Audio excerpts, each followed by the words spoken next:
practical issues with thought leaders across the country.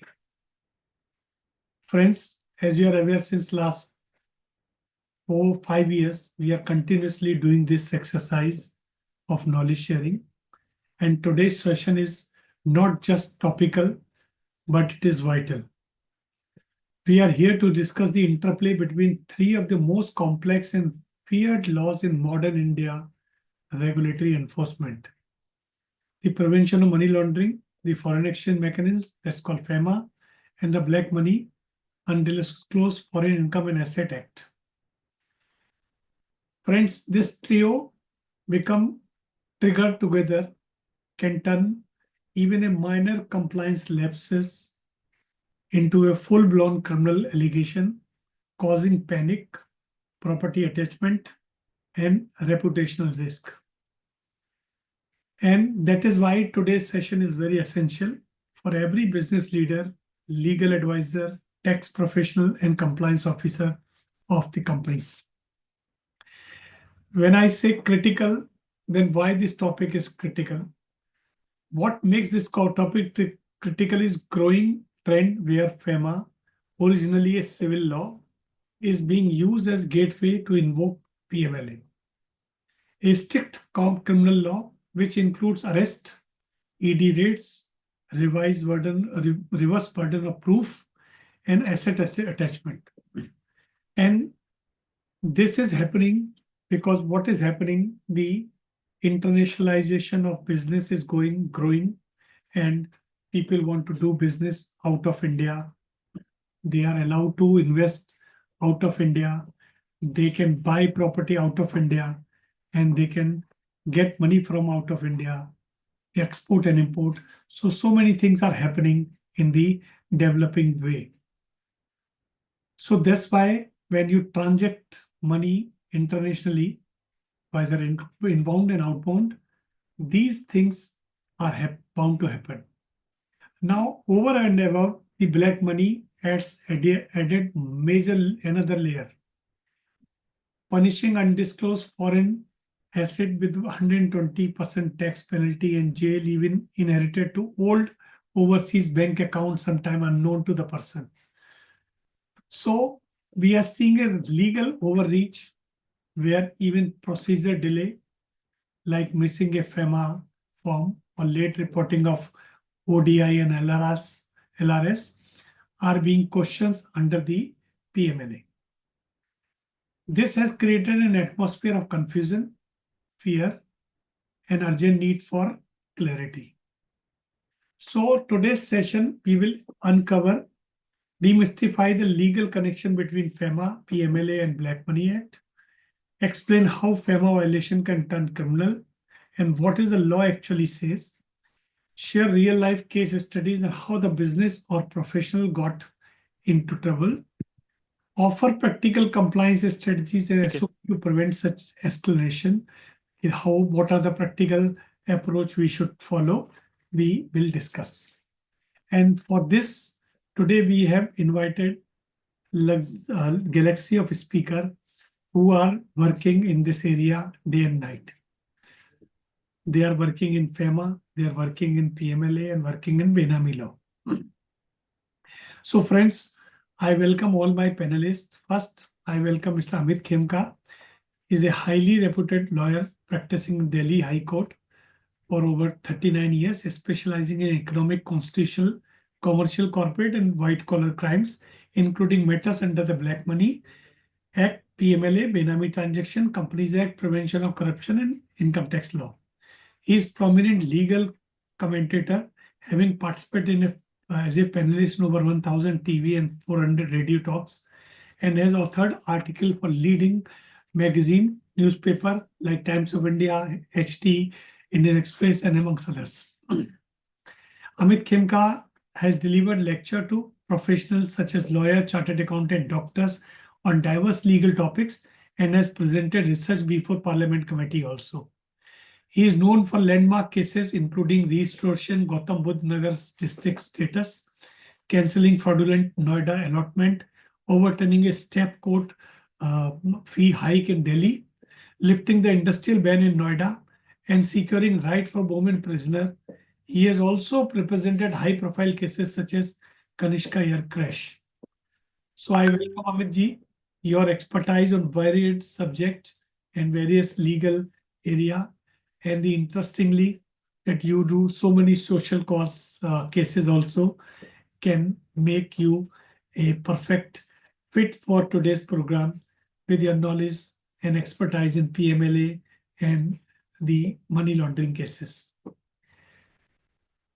Then I welcome Ashwini Taneja. He is a distinguished multidisciplinary professional with over 28 years of legal and advisory, specializing in anti-money laundering, Benami law, Black Money Act, FEMA litigation act, tax litigation, and advisory on white-collar crime investigation.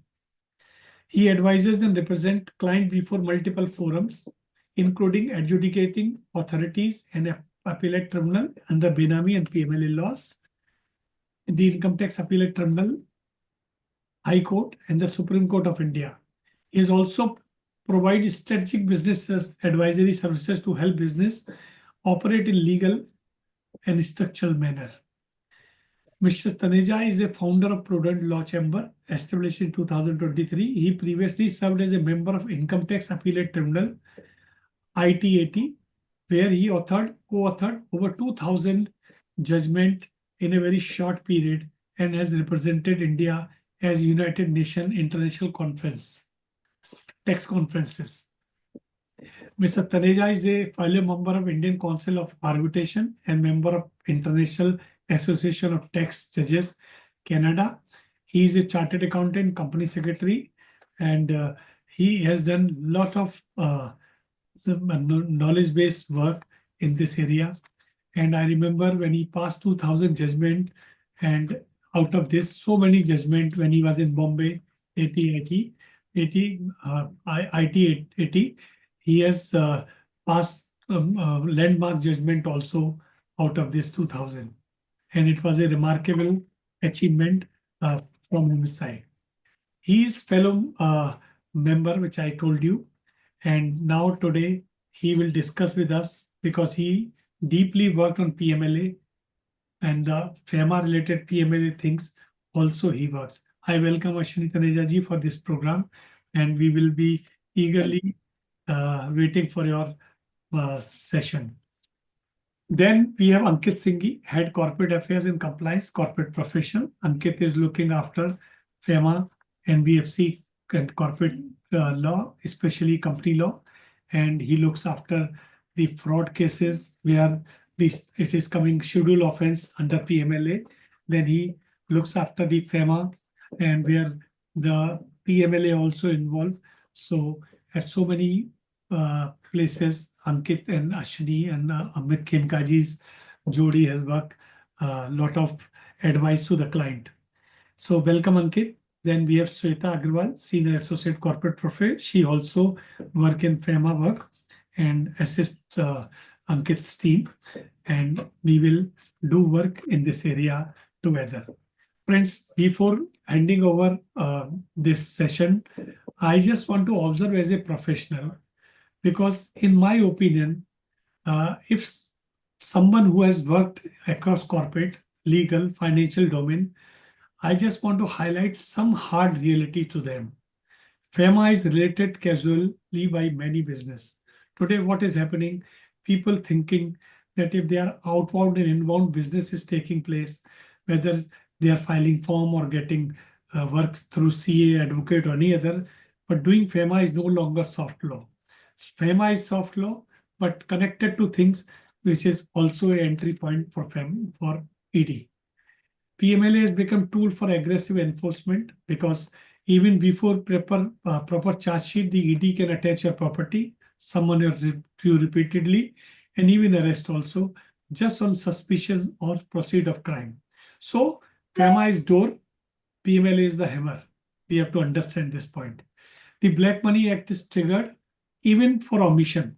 So sometimes what is happening, you have inherited foreign bank account, old deposits abroad, or asset acquired legally, but if not declared or you forget, or it is not passed off, this is enough to attach full-blown prosecution on you.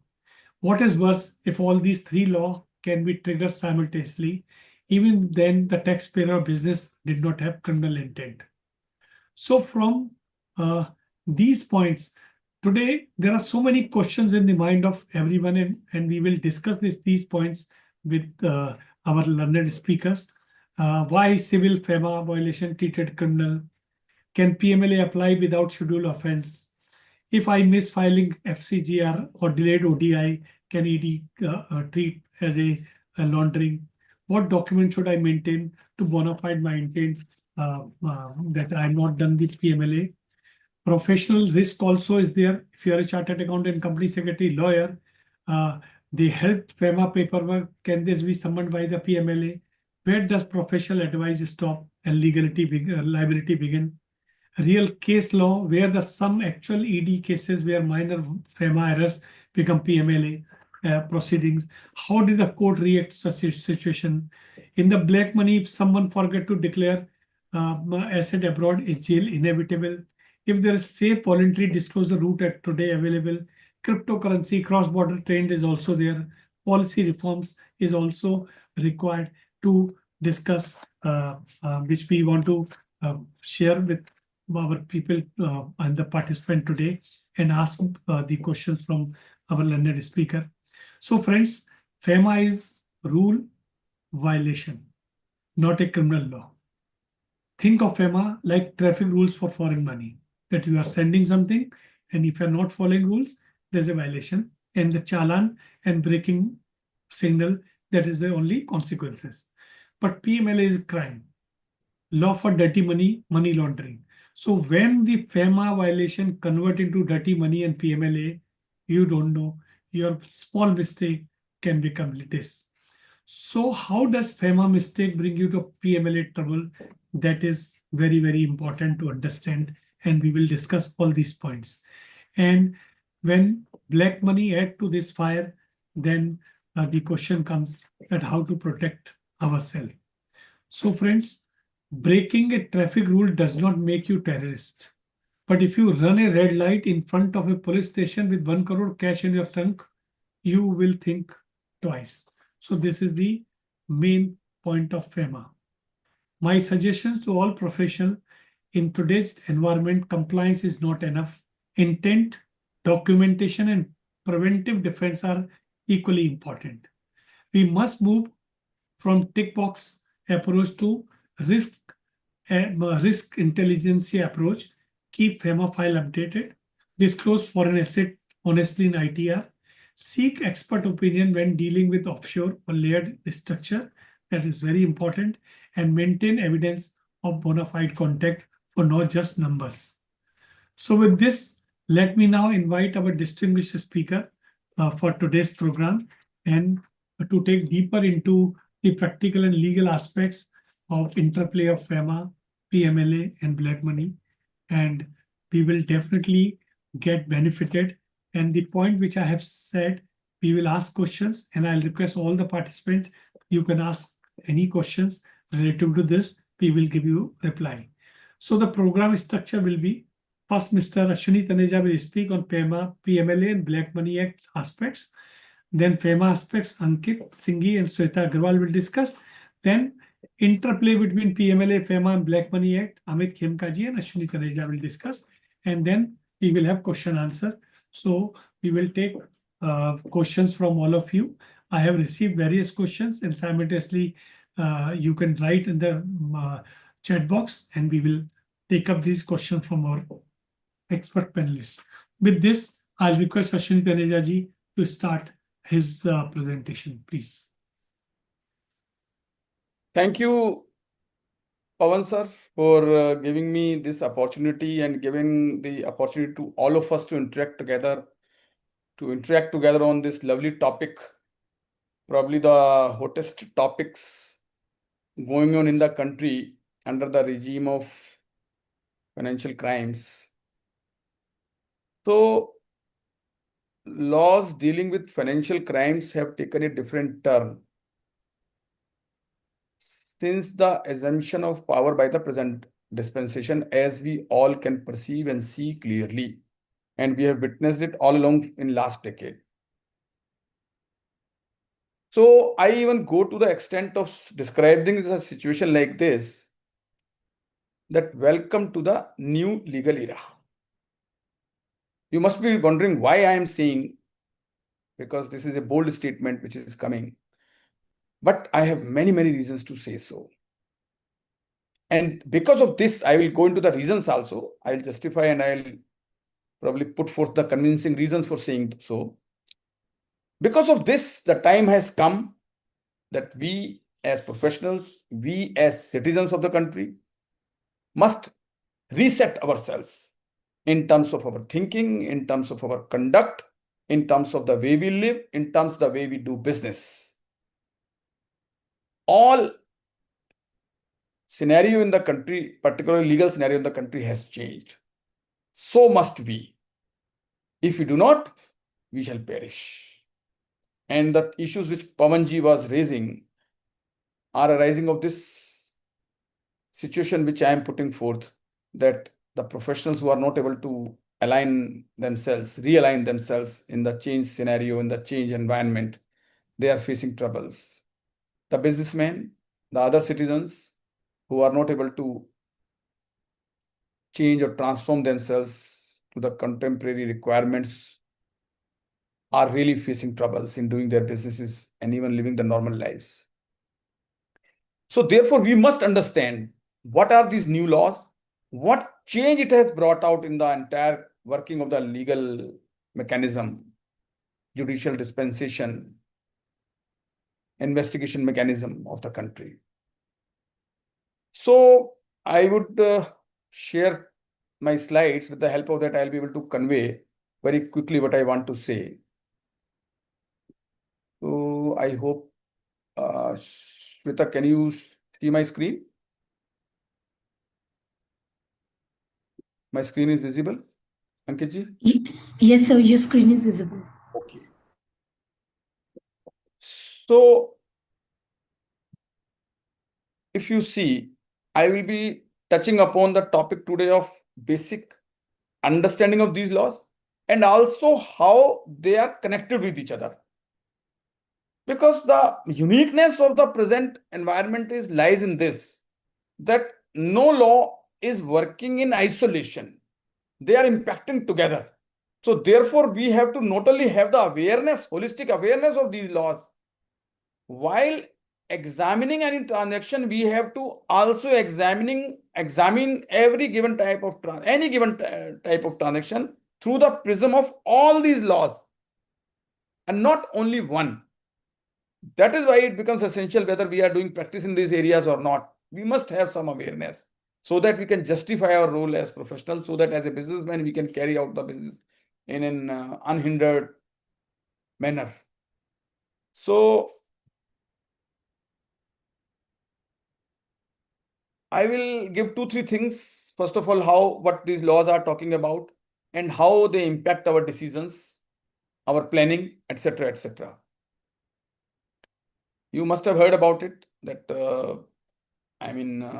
there are 26,000 ways clauses this research organization published, during which because of which many people, businessmen can put into jail.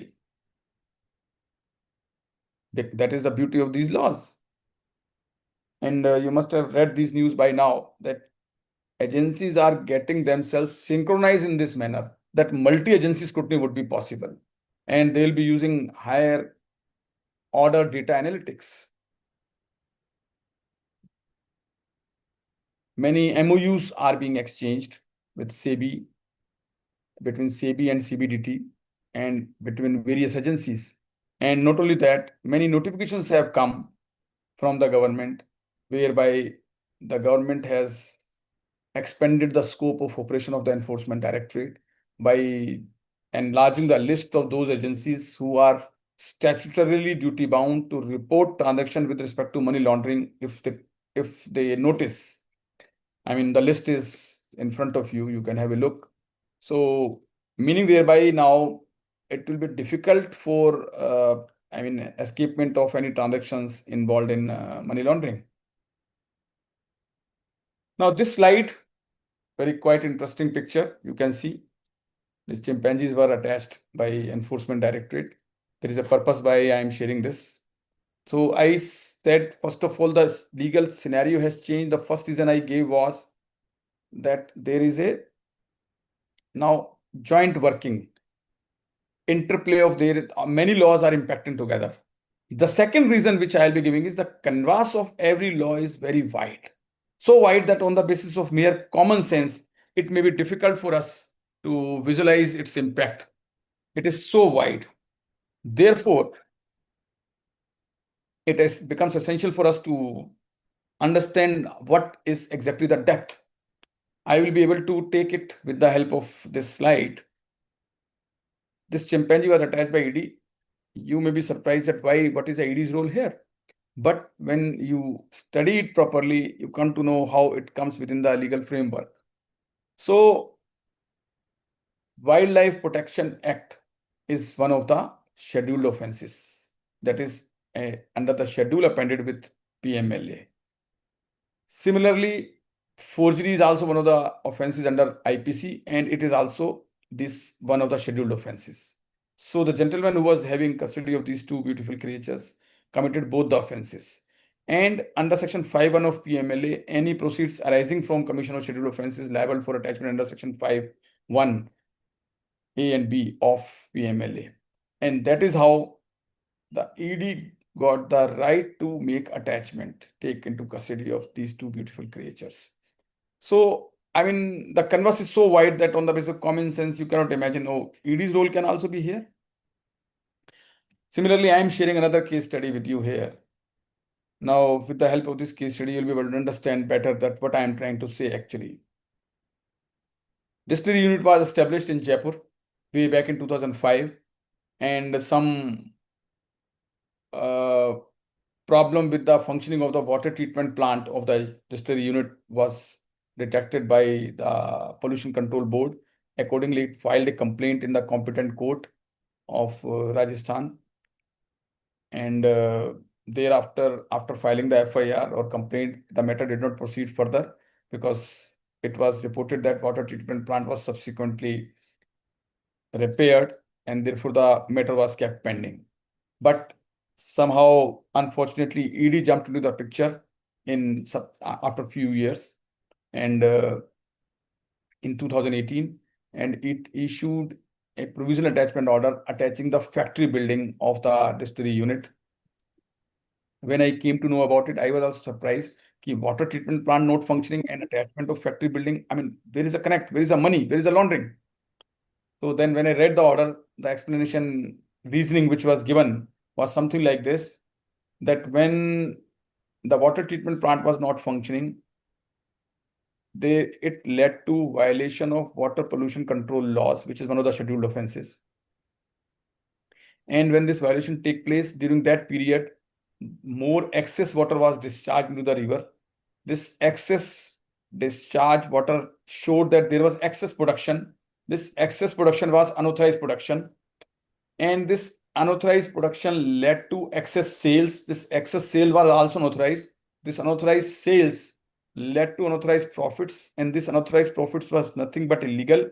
And it was derived out of commission of scheduled offense of violation of Water Pollution Control Act. And therefore it became proceeds of crime. And this extra profit or unauthorized profit must have been invested in the factory building. Therefore, factory buildings becomes proceeds of crime. And that is how it was liable for attachment under section 5(1) of PMLA. And that is how a provisional attachment order has been passed. It could be quite surprising, quite interesting, quite shocking, quite amusing, but it is the way it is. And somehow we were fortunate to get a status quo order from the Honorable Tribunal of PMLA by the then chairman, Honorable Justice Manmohan Singh. But matter did not stop here because ED also issued NBWs against the then directors of the company, and the bail could be obtained at the Supreme Court level only for this so-called minor default. So that is why I say welcome to the new legal era, that the connect is so wide and the things are so interconnected that we cannot even imagine on the basis of our common sense only. And then I have tried to explain with the help of this pictorial presentation how these laws are impacting each other. I have kept Benami law into the centrifugal, because the findings of the new agencies, investigation agencies, that wherever anything wrong will be done, Benami law will definitely must have been violated. So therefore, government is also nowadays emphasizing taking up cases wherever transactions have been done Benami. Therefore, at least 26 Benami prohibition units have been set up all over the country, and administration of the same has been given into the hands of the Income Tax Department. And you see, wrapped around Benami law are Companies Act, PMLA, SEBI regulations, Income Tax Act, etc. For example, you can notice if significant beneficial owners reporting under SBO concept, provisions with regard to SBO is provided, then on the one hand, we are making compliance with the law contained under Companies Act, but in the same breath, we can also be giving a fodder to the BP unit if the information says something like that the shares are held by somebody else on behalf of somebody else, then the Benami law can also be attracted. So one needs to be careful that how the transaction is to be done so that Benami law is not attracted. Similarly, there could be situation where violation under one law can also lead simultaneously to violation under another law. Or if we have to examine the transaction, we have to examine the transaction in such a manner that violation under one law, if we save, that should not be at the cost of violation under the other law. So therefore, I have tried to make this graphical presentation so that I can understand during the course of my discussion how the laws are interconnected with each other. Before we begin further, I have been given the task that I should at least explain the basic concepts of all these three laws, that is PMLA, Benami, and Black Money Act, so that thereafter different questions which are coming to the mind of many professional colleagues and business executives that can be answered. Pawanji has, I'm sure, prepared a list of those questions, and we'll try to cover as many questions during our panel discussion as possible. First of all, let us begin with PMLA. Why I am beginning with this? Because I have seen that many actions are taking place in the country, but the concept about the money laundering is not yet very clear. So because of this situation, the things remain under gray. That is why the need arises to first of all have the conceptual clarity so that we can accordingly handle the situations as we face. These are the questions which are quite often asked from me. Like, what is money laundering? Is it different from tax evasion? Tax evasion is also money laundering. Whether tax evasion is also money laundering? What are the authorities governing money laundering? What is the punishment for offense of money laundering? And so forth and so on. And I think at the end of the discussion, Pawanji will be raising these questions. So I'm skipping these slides for the time being. This one is very important. Can the defaults in the bank loan obtained through fraud can be covered under money laundering or any other law? Then what exactly is money laundering? Before coming to this slide, I'll just want you to ponder over what, according to your understanding, is money laundering. Somebody said during the course of a seminar that converting black into white is money laundering. Then I asked, what is tax evasion then? Because converting black into white is equated with tax evasion at times. So if we want to understand it symbolically with the help of colors, then I would say it will be akin to converting of red into white, where the red would denote blood, which will denote in turn crime, and the white will denote purity, innocence. So converting something which is related to crime as innocent. So converting something which is legit, something non-legit as legit. And when we talk about money, so a money which is otherwise bad money, showing it as good money is equivalent to money laundering. Now, what is bad money? How it is converted? That is a thing to be discussed and understood. But this is, broadly speaking, if you want to understand from the common sense point of view, then in this manner it can be understood. Though the law has tried to explain by way of definition under section 3, which is, I would not say it is quite clear. Rather, I would say it is kind of vague definition, but it is what it is, and we have to understand the law with the help of whatever statute is there before us. So section 3 defines what is the offense of money laundering. It says like that: whosoever directly or indirectly attempts to indulge or knowingly assists or knowingly is a party or is actually involved in any process or activity connected with the proceeds of crime, including its concealment, possession, acquisition, or use, and projecting or claiming as untainted property, shall be guilty of offense of money laundering. Now you would notice that the word "and" I have put into the red color.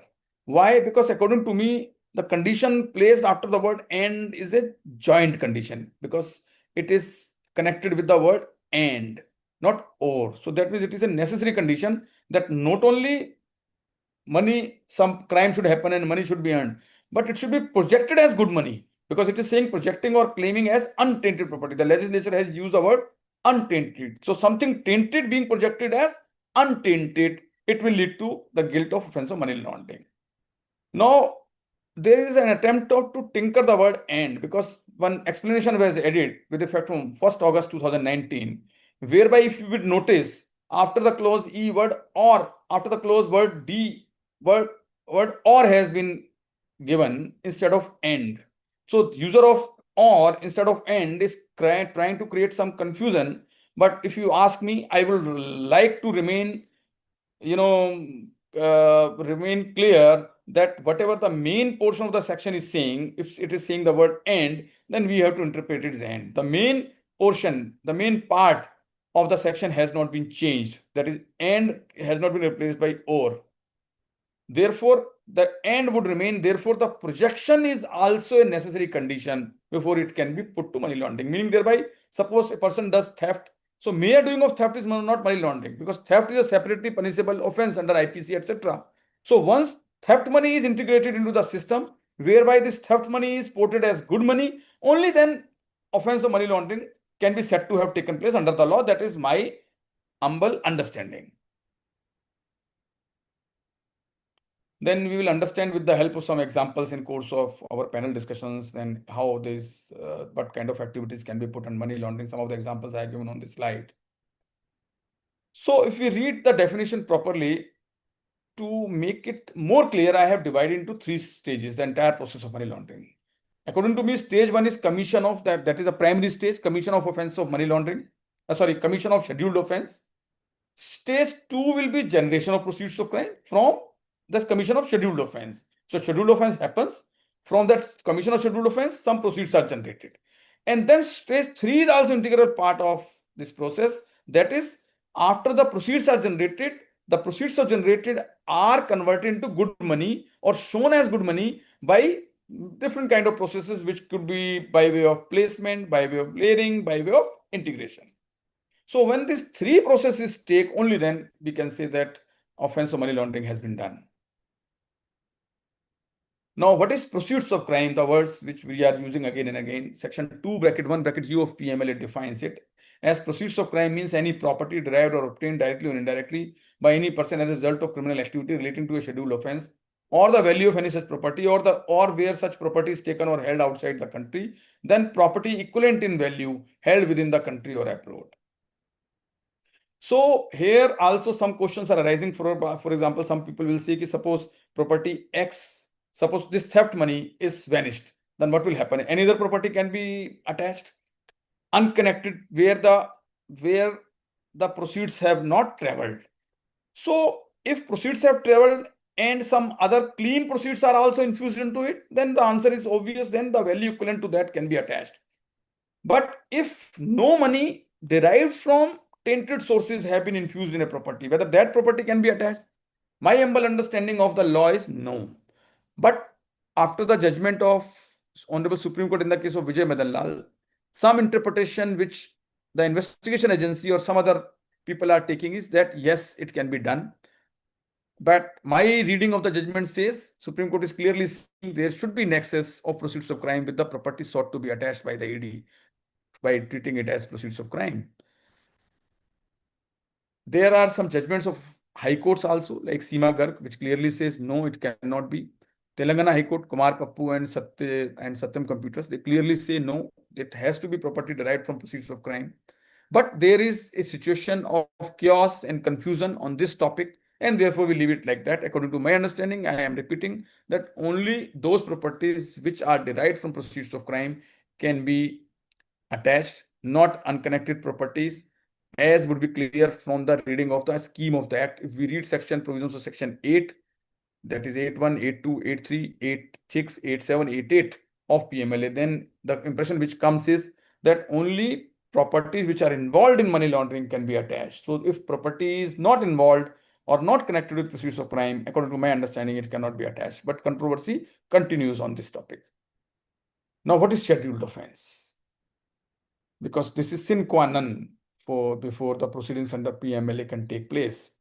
So one schedule has been appended in PMLA, and there are many offenses which are mentioned, and this is a huge list, like Prevention of Corruption Act, pollution control laws, many sections of IPC, and some sections of Customs Act, some sections of Black Money Act are also mentioned. So if any violation is done under those laws, that becomes scheduled offense. So once scheduled offense is committed, only then the next stage will be proceeds generated therefrom, and then there will be next stage, the proceeds are, the tinted money is portrayed as good money. Here, one important question which arises for our consideration is whether evasion of income tax law, income tax act is mentioned there? No. Whether evasion of sales tax or GST is mentioned there? No. Whether violation of FEMA is mentioned there? No. Whether violation of Black Money Act is mentioned there? Yes. Violation of Customs Act? Yes. Some of the provisions mentioned, yes. So this is the situation. Therefore, tax evasion as such ipso facto does not lead to PMLA, offense of PMLA also, offense under the money laundering also. Similarly, offense and any violation committed under FEMA, whether that will lead to straight away a violation of scheduled offense, any commission of scheduled offense and attraction of PMLA provisions? Answer is no. But my answer is qualified with certain precautions that we'll discuss, that in certain situations, how even income tax evasion or how even FEMA violations can lead to attraction of PMLA provisions.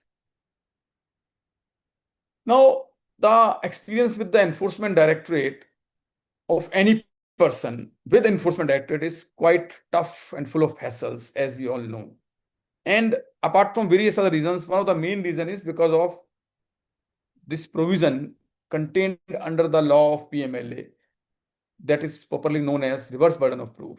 So section 24, which says in any proceeding related to proceeds of crime under this act, in case a person charged with offense of money laundering, the authority or court shall, unless the contrary is proved, presume that such proceeds of crime are involved in money laundering. So it is said that the burden of proof is reversed under PMLA. Like our constitutional framework is based on this fundamental principle that a person is deemed to be innocent unless proved guilty, and burden to prove guilty is upon the person who is alleging him to be guilty. That is mostly prosecution.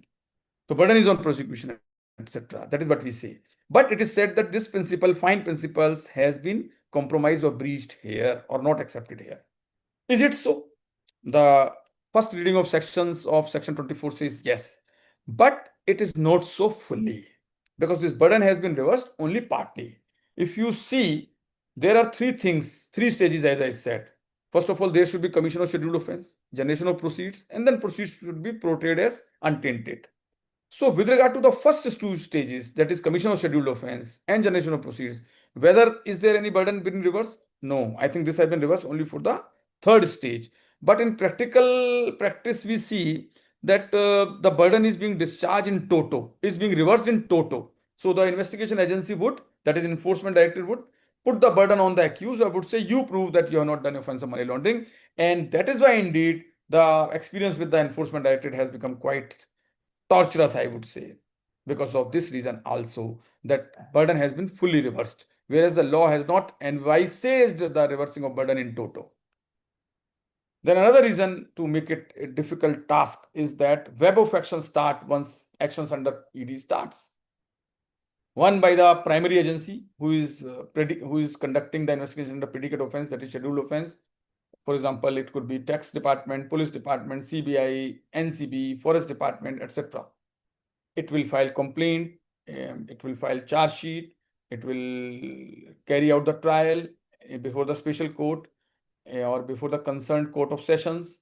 On the other hand, the moment ED comes into the picture, it will also take action into two directions. One direction would be making attachment, other would be prosecution. and then by arrest, and then trial, etc., for which bail is to be obtained, etc., etc. So multiple actions start happening simultaneously whenever ED comes into picture, and that is why the experience become full of hassles. Now, this is a very, very, prominent question which is asked from me, that whether bank default can also lead to offense of money laundering. And I have tried to explain with the help of this case study that loan is obtained, suppose by a borrower company. And if the borrower company, which is a large corporate borrower, so for example, it had taken the total aggregate limits of rupees 1,000 crores, and later on default happened, amount could not be repaid, the account became NPA. And whenever the account become NPA, because it is to be categorized fraud account, therefore the branch management, whatever branch management will come take position, it will like to file an FIR before the CBI. The moment it is filed, because when the loan is obtained, when the allegations in the FIR, the loan is obtained by fraud or end user has been changed, so it's a allegations of cheating, breach of trust, etc., etc., are made therein, which are scheduled offenses under the schedule appended with PMLA. The moment FIR with regard to schedule offense is filed, ED gets the right to come into the picture. So the moment ED gets the right to come into the picture, it establishes the trail of that 1,000 crore rupees, which was taken on loan, and wherever it has gone, wherever it has been distributed, wherever it has flowed, wherever it has channelized, the ED can interrogate and make attachment of all such transactions which have been done involving this, or all such properties which have been acquired using the money obtained from the bank by way of loans. So the moment it happens, it looks like as if the hell has broken its news, because that borrower must have dealt with hundreds of persons. So all those persons come into the firing range. Nowadays, one very prominent case is going on in Mumbai of Pratibha Industries. Probably it has defaulted of 4,000 crore rupees. And the investigation agency is examining the accounts, the cases of huge number of persons who had dealt with the company and received money therefrom from it. So therefore this is one of the most prominent case going on in the country, this case of bank default. Now I will take this in the end, that how can professionals assist the criminal or civil lawyers in explaining the trail so that the representation before the courts can be done in proper manner. Before that, I would like to now very briefly touch about the concept of Benami, because we have short time, so I'll be covering up the concept side. Now, in a classic case, the Benami transaction would be said to be when, if you ask me, if I have to explain in one line, where we see something which is not there behind the scene, and something which is behind the scene is not there, which we can see. So something which is not there is being shown, and something which is there is not being shown in terms of property transactions. Whether it is movable or immovable will render the transaction as Benami. For example, B sold the property to A, but executed the conveyance deed in the name of C, and A made payment to B. B was the seller, original owner of the property. A wanted to buy, but A, instead of getting the property registered in its name, request B to execute the conveyance deed in the name of C and makes the payment to B. That is, A makes the payment to B. B executes the conveyance deed to C. That is first condition. Second is, A has a tacit arrangement with C that C will keep the property for the benefit of A or his family members or his nominees. Keep it at his disposal, whether A uses it himself or A instructs the C to transfer at any time in future. If this is the arrangement between A and C, then the law has envisaged the situation as if the C has been addressed as Benamidar, A has been addressed as beneficial owner, and the property so registered in the name of C, which is though registered in the name of C, but the beneficial control over the dominion and usage is exercised by C, that said property will be treated as Benami property. The consequences will be severe. That property is liable for attachment. So proceedings under Benami begins with attachment. Then A and C both will be liable for fine and prosecution. Fine up to 25% of market value of property, and prosecution up to 7 to 10 years. Not only that, any person who has abetted, that is on whose advice this transaction happened, etc., has also been made liable for prosecution and fine of the equivalent value. That is prosecution up to the same number of years and fine up to 25% of market value. So this is a classic case of Benami, where now earlier there was one person in the picture when B was the owner. Now once the property transfer, two persons have come into the picture. One C, another A. C becomes the ostensible owner, A becomes the real owner. So it can be equated with a situation where duality has come in. So if duality come into the picture, then the transaction apparently becomes Benami transaction under the new Benami law. And Benami law has been defined in such a sweeping manner that this is just, there are 4 parts to it: part A, part B, part C, part D. I have only explained part A, which says property transferred to or held by Benamidar and consideration paid by beneficial owner and property held for the benefit of the beneficial owner. And believe me, friends, there are no exceptions to it. Only exceptions are given, which I have mentioned on the slide, that if the person is acting in fiduciary capacity, if the property is acquired in the name of such person, karta, spouse or child, I mean own spouse or own child of the person. Brother, sister, lineage, descendant, and ascendant are also under exception, but only if there is a joint ownership and also consideration is paid out of known sources. Suppose a gentleman wants to buy property in the name of his mother, then he can. Hello, space कौन करेगा? hello, पवन जी mute कर लो शायद. Hello, I think हो गया sir, उन्हें mute कर लिए. Okay. तो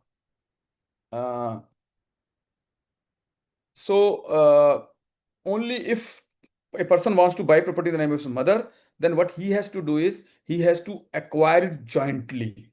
If he acquires in the name of mother and chooses to remain owner, that will be treated as Benami property.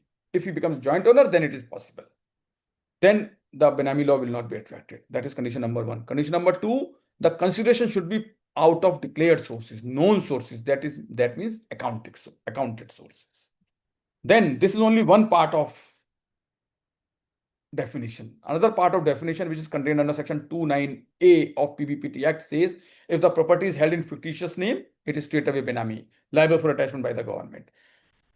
And part C says if the owner, that is the ostensible owner, that is the registered owner, is not aware about the ownership or denies the ownership, then the property becomes Benami property.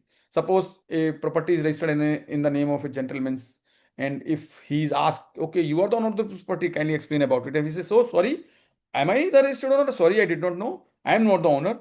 Meaning thereby he denied about the knowledge of the ownership. Then law says it is clearly ipso facto Benami for that reason itself.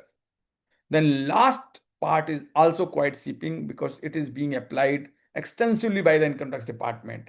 This part says if the pair of consideration of a property is not traceable or is fictitious, then under section 2(9)(d), the property will be Benami. So income tax department is covering in all those cases where the actions have been done under section 68 or 69, that is bogus share capital, bogus loan received, or bogus purchases or bogus expenditure. All those cases where 68 or 69 could be successfully or unsuccessfully invoked, department is roping in all such cases under new Benami law. Then there are many questions with regard to the Benami. I think skip for the time being. Pawanji can ask some questions. I mean, I'll be summarizing like this, that first of all, it has no time limit, neither past nor future. No U-turn is allowed under Benami. Even tax paid money is used in acquiring Benami property. That is also prohibited. So many people are asking sir this question, sir, therefore whether income tax law and Benami both can simultaneously apply? Answer would be of course yes.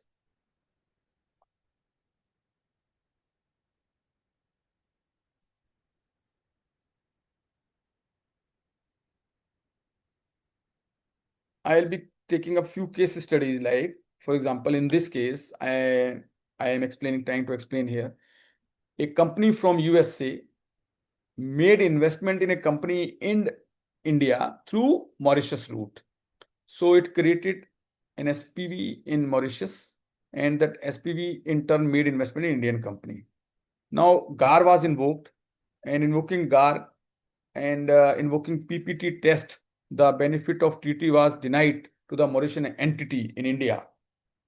So that is when this action was held under the income tax law. BPU also took some action, and BPU also said that this action shows that the facts reveals that the Mauritian entity was just a paper entity. That means the real entity was US entity, and so therefore Mauritius entity was Benami entity, Benamidar of US entity. US entity was beneficial owner, and the property was shares held in India. It was Benami property. So shares held in India by the Mauritian entity were treated as Benami property and were attached. And both these entities were treated as beneficial owner and Benamidar respectively. Similarly, in the regime of SBO also, as I mentioned, that SBO disclosure would enable the authorities to follow the money in monetary examination, including suspect account assets held by Benamidars. So wherever holding of persons acting together is clubbed in respect of their shareholding, influence or control, though this term has not been defined. But if there are certain clauses, if the disclosures are made in such manner that the provisions of 29A can be applied. So on the one hand, there will be disclosure norms being fulfilled under SBO concept. On the other hand, it will act as a fodder for BPU to pick up the case for Benami. This slide for the timing I will skip. And another area which I wanted to highlight here was this investment by NRIs, because here FEMA and Benami both comes into picture. And I was sharing this case study with Ankit ji a few minutes back. Then we really understood that this is an area which should be in the knowledge of everyone, because this mistake has unknowingly been done by many of our NRI friends. Actually, one NRI gentleman had a friend in India, and he wanted to maybe buy or invest in some agricultural land, which he could not have done directly indeed. So he took help of his Indian friend and purchased some agricultural land. Indian friend purchased the land and funds received by his NRI friend. So some search action took place, wherein allegations were there that when he purchased the land, some own money was also transacted, because the colonizer made admission about it during the course of such action. So, I mean, he got scared, the Indian friend got scared, and he made a statement, sir, that he is merely a facilitator for the transaction done by his NRI friend. He has not, this is not his transaction on behalf of NRI friend only, he is holding this land. So, whatever FEMA proceedings happened, whatever happened therein, immediately Benami proceedings were started, irrespective of what was done in income tax proceedings. But under the Benami law, immediately the land was attached, treating it as Benami property. NRI friend was treated as beneficial owner. Indian friend was treated as Benamidar, and prosecution proceedings were also started, and land has been treated as Benami asset. So, I mean, A, under FEMA also, this is not acceptable. B, simultaneously, Benami proceedings have also started on it. And next, also, that because of the own money involvement, the income tax is also making additions in the hand of respective persons. Yes, sir. With regard to Black Money Act, friends, I would summarize it very shortly and crisply.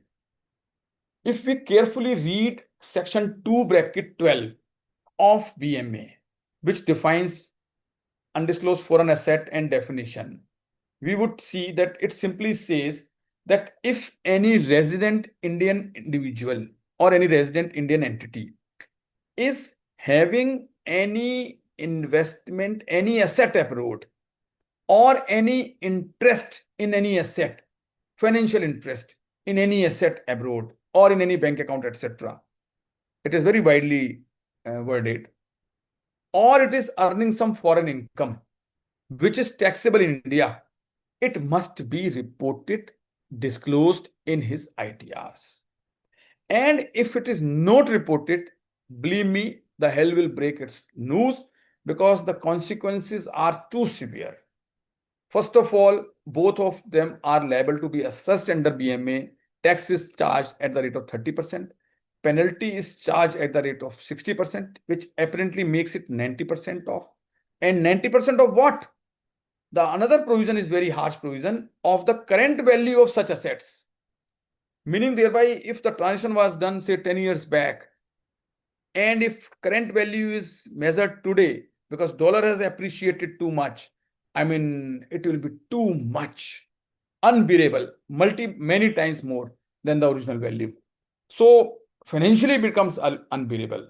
Secondly, on the top of it, the concerned person who has done this violation is also liable for prosecution. So you must have heard day in, day out that persons violating BMA or covered under BMA, even their LOCs are also opened. So because of that, they face a lot of difficulties in making international travels. So, so one line advice which I give to my friends is that if any of the persons who is resident is having any of the assets, financial interest, whether in past or now, the disclosure is necessary, any income or any interest in foreign asset. This simple rule should be followed instead of falling into complexities. But the question would arise, if the defaults have been done in past, what is to be done now? I think those are the questions Pawanji was sharing with me, that he will be raising those questions. So I think I would like to leave the space open for him, because the time allotted to me is over. So I think we should have at least half an hour for my next learned speaker, Amit Khemkaji, to take over, and also for our panel to discuss various issues, because Amit Khemkaji is also a powerful speaker, especially, and he has deep knowledge with respect to laws dealing with these economic offenses, while dealing with their investigation issues, prosecution issues, summon, trial, bail, etc. So I think we should have the benefit of presence of Khemkaji also. And I am open for questions. And thank you very much for giving this chance. Thank you very much. Thank you, Ashwini. Thank you for giving a detailed presentation on this subject, which is extremely fearful and confusing, and interplay of the word also. So now I'll request Ankit to share the why this FEMA violation is attracting PMLA, and how and what types of thing comes under scheduled offense under PMLA when you do FEMA violation. Over to you, Ankit. Thank you, sir. Good evening, everybody. So while Shweta will take you to the key matrices of the FEMA law, the reason why we actually hosted this webinar is also important. That why interplay of FEMA, PMLA, Benami law, black money law. Ashwini sir has very clearly outlined the growing trajectory of white collar offenses, specifically surrounding around PMLA. And if you see these days, there are a lot of offenses that you read along under FEMA, where ED is investigating into various things connected with offenses under FEMA. And then how does that offense in any way lead you to fall under the provisions of PMLA? While, as Ashwani sir outlined, FEMA is not a scheduled offense. Any offense under FEMA generally does not directly lead to invocation of PMLA Act. But in many cases, we have seen that when generally an offense take place under the FEMA law, and an investigation is generally undertaken by ED or in these matters, the trail of money or the events generally led to conclusion in a way which led to identification of offenses connected under other acts, where those get triggered. Those triggers the provision implication of provisions of the PMLA law. Like, for example, while in our presentation, we'll see how payments under, for example, in import and import transactions, which are governed by the FEMA provisions, are being used to launder money, and where in investigations AD officers have found that payments either have been made assets have been undervalued, or assets have been overvalued to make certain payments outside India, which were not in accordance with the true essence of the FEMA law, and which resulted either in the loss of the foreign exchange to India. And when the matter goes into investigation, it also leads to defaults under other various laws like Custom Act, other connected associated laws. So therefore, it is very important to understand that whenever you undertake any compliances under FEMA of the provisions connected therewith and regulations issued with therewith, you have to be very clear in terms of how those non-compliances can trigger the provisions of PMLA, considering that ED investigates both PMLA and is also one of the enforcement authorities under the FEMA law. So during the course of the presentation under FEMA, we'll see what kind of offenses are covered under FEMA. Offenses where there can be a case where the PMLA Act can be invoked indirectly pursuant to when those offenses are investigated by the ED office, and how then these can be what kind of a shape it can take under PMLA. We'll put it before Ashwani sir and Khemka sir to get their views. So I'll now request Shweta if she can run through the practical insights of the key provisions of FEMA, the offenses, and some case studies highlighting how PMLA or black money law can be invoked on account of certain defaults under the FEMA Act. Up to you, Shweta. Thank you, sir.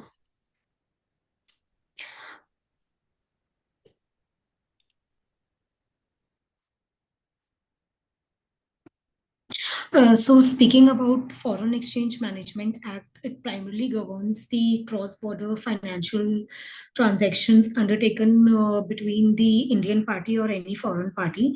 Further, the FEMA empowers Reserve Bank of India and the central government to facilitate foreign exchange transaction and set rules and regulations in line with the foreign trade policies.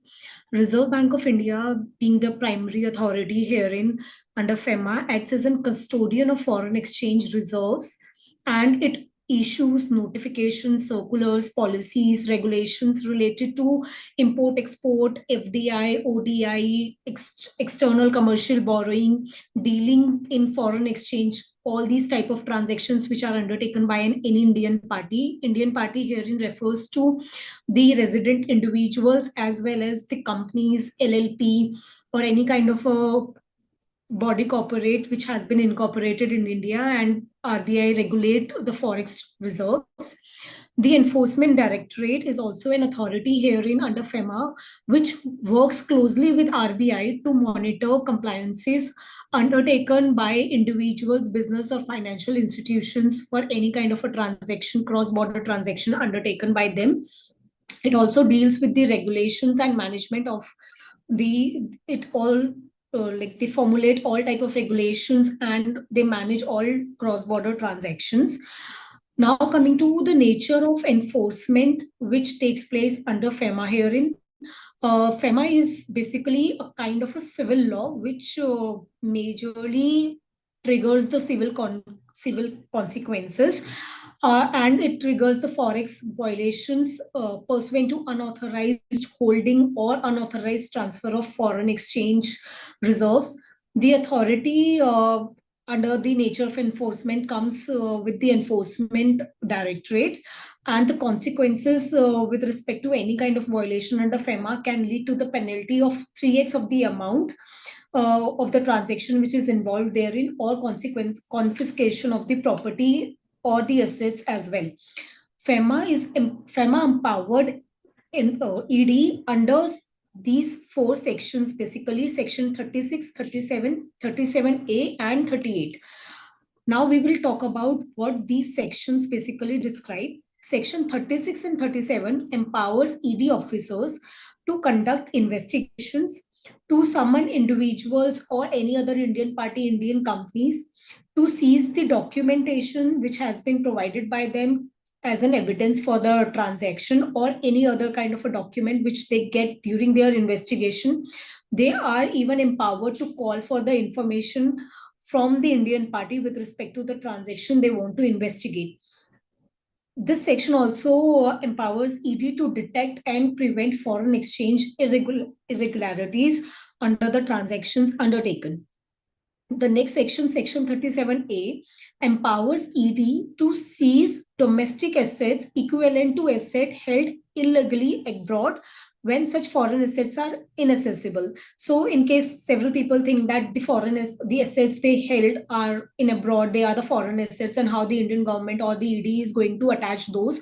So section 37A brings the power to the ED to seize the domestic assets equivalent to that particular value of the foreign asset if those assets are inaccessible by them. Section 38 mandates all government authorities, bank and financial institutions to assist ED during any of the investigations. So through this section, the FEMA Act mandates all the government authorities and all kind of stakeholders therein or other authorities to assist ED and to provide any kind of information which they have sought.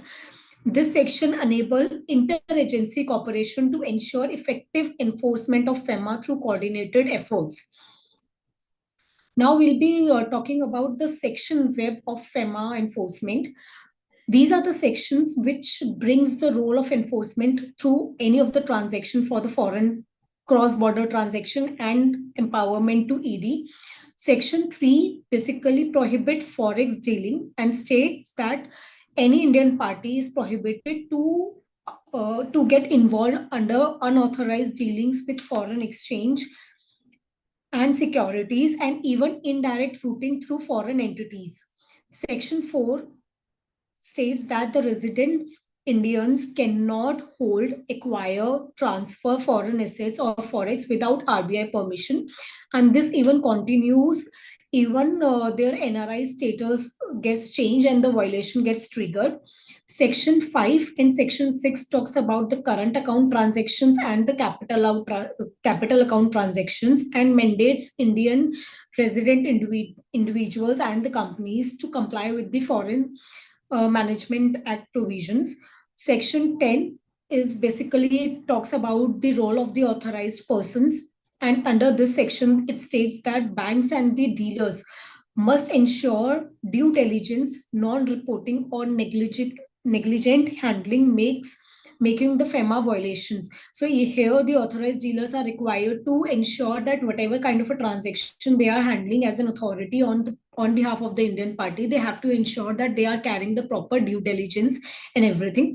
Section 13 talks about the penalty and confiscation of the properties therein and empowers the authority to penalize the contravener up to an amount of 3 times and empowers confiscation of property securities which are involved under the contravention. Section 37 empowers enforcement, which we have just stated in the previous slide, and empowers ED to summon the contraveners to investigate under the transaction and to search and seize the properties therein.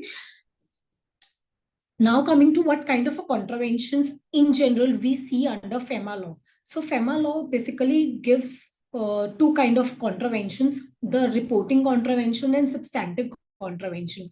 Reporting contraventions refers to the violation which arise due to non-submission or delayed submission or incorrect submission of required information, returns or forms under FEMA or regulation made thereunder. So a person who is supposed to do any kind of a reporting, if that person has not done the reporting, or they have made the reporting on delayed basis, or they have given the incorrect figures therein, that contravention is stated as a reporting contravention. And this is basically procedural in nature. And this involves non-monetary lapses. That is, these kind of contravention does not result to any kind of a foreign exchange loss or gain. And these are compoundable by paying the nominal penalty as per the provisions of compounding master directions, which has been issued by the Reserve Bank of India. Now coming to the other kind of contravention, that is the substantive contravention, which means that the Indian party has contravened with the substantive provisions of FEMA and its allied regulations, including unauthorized transactions or misuse of foreign exchange. These kind of substantive contraventions are the contravention which hits the basic intention of the FEMA provisions, and these contraventions do have the monetary implications. these kind of contravention involves unauthorized dealing of foreign exchange currencies or the assets and can trigger the ED investigation as well. Now coming to the process that how any contravention take place and how the ED comes into the picture and further how the prosecution takes place. The very first thing is that the transaction has been undertaken by way of involving any kind of a foreign exchange or asset or any person holding or acquiring any kind of foreign exchange or foreign asset and is breaching with the FEMA provisions. The next step is herein is the non-compliant surfaces, which means that the transaction has been undertaken either without getting the RBI permission or it has been undertaken in a non-compliant manner and the party has not complied with the procedural and substantive provisions of FEMA.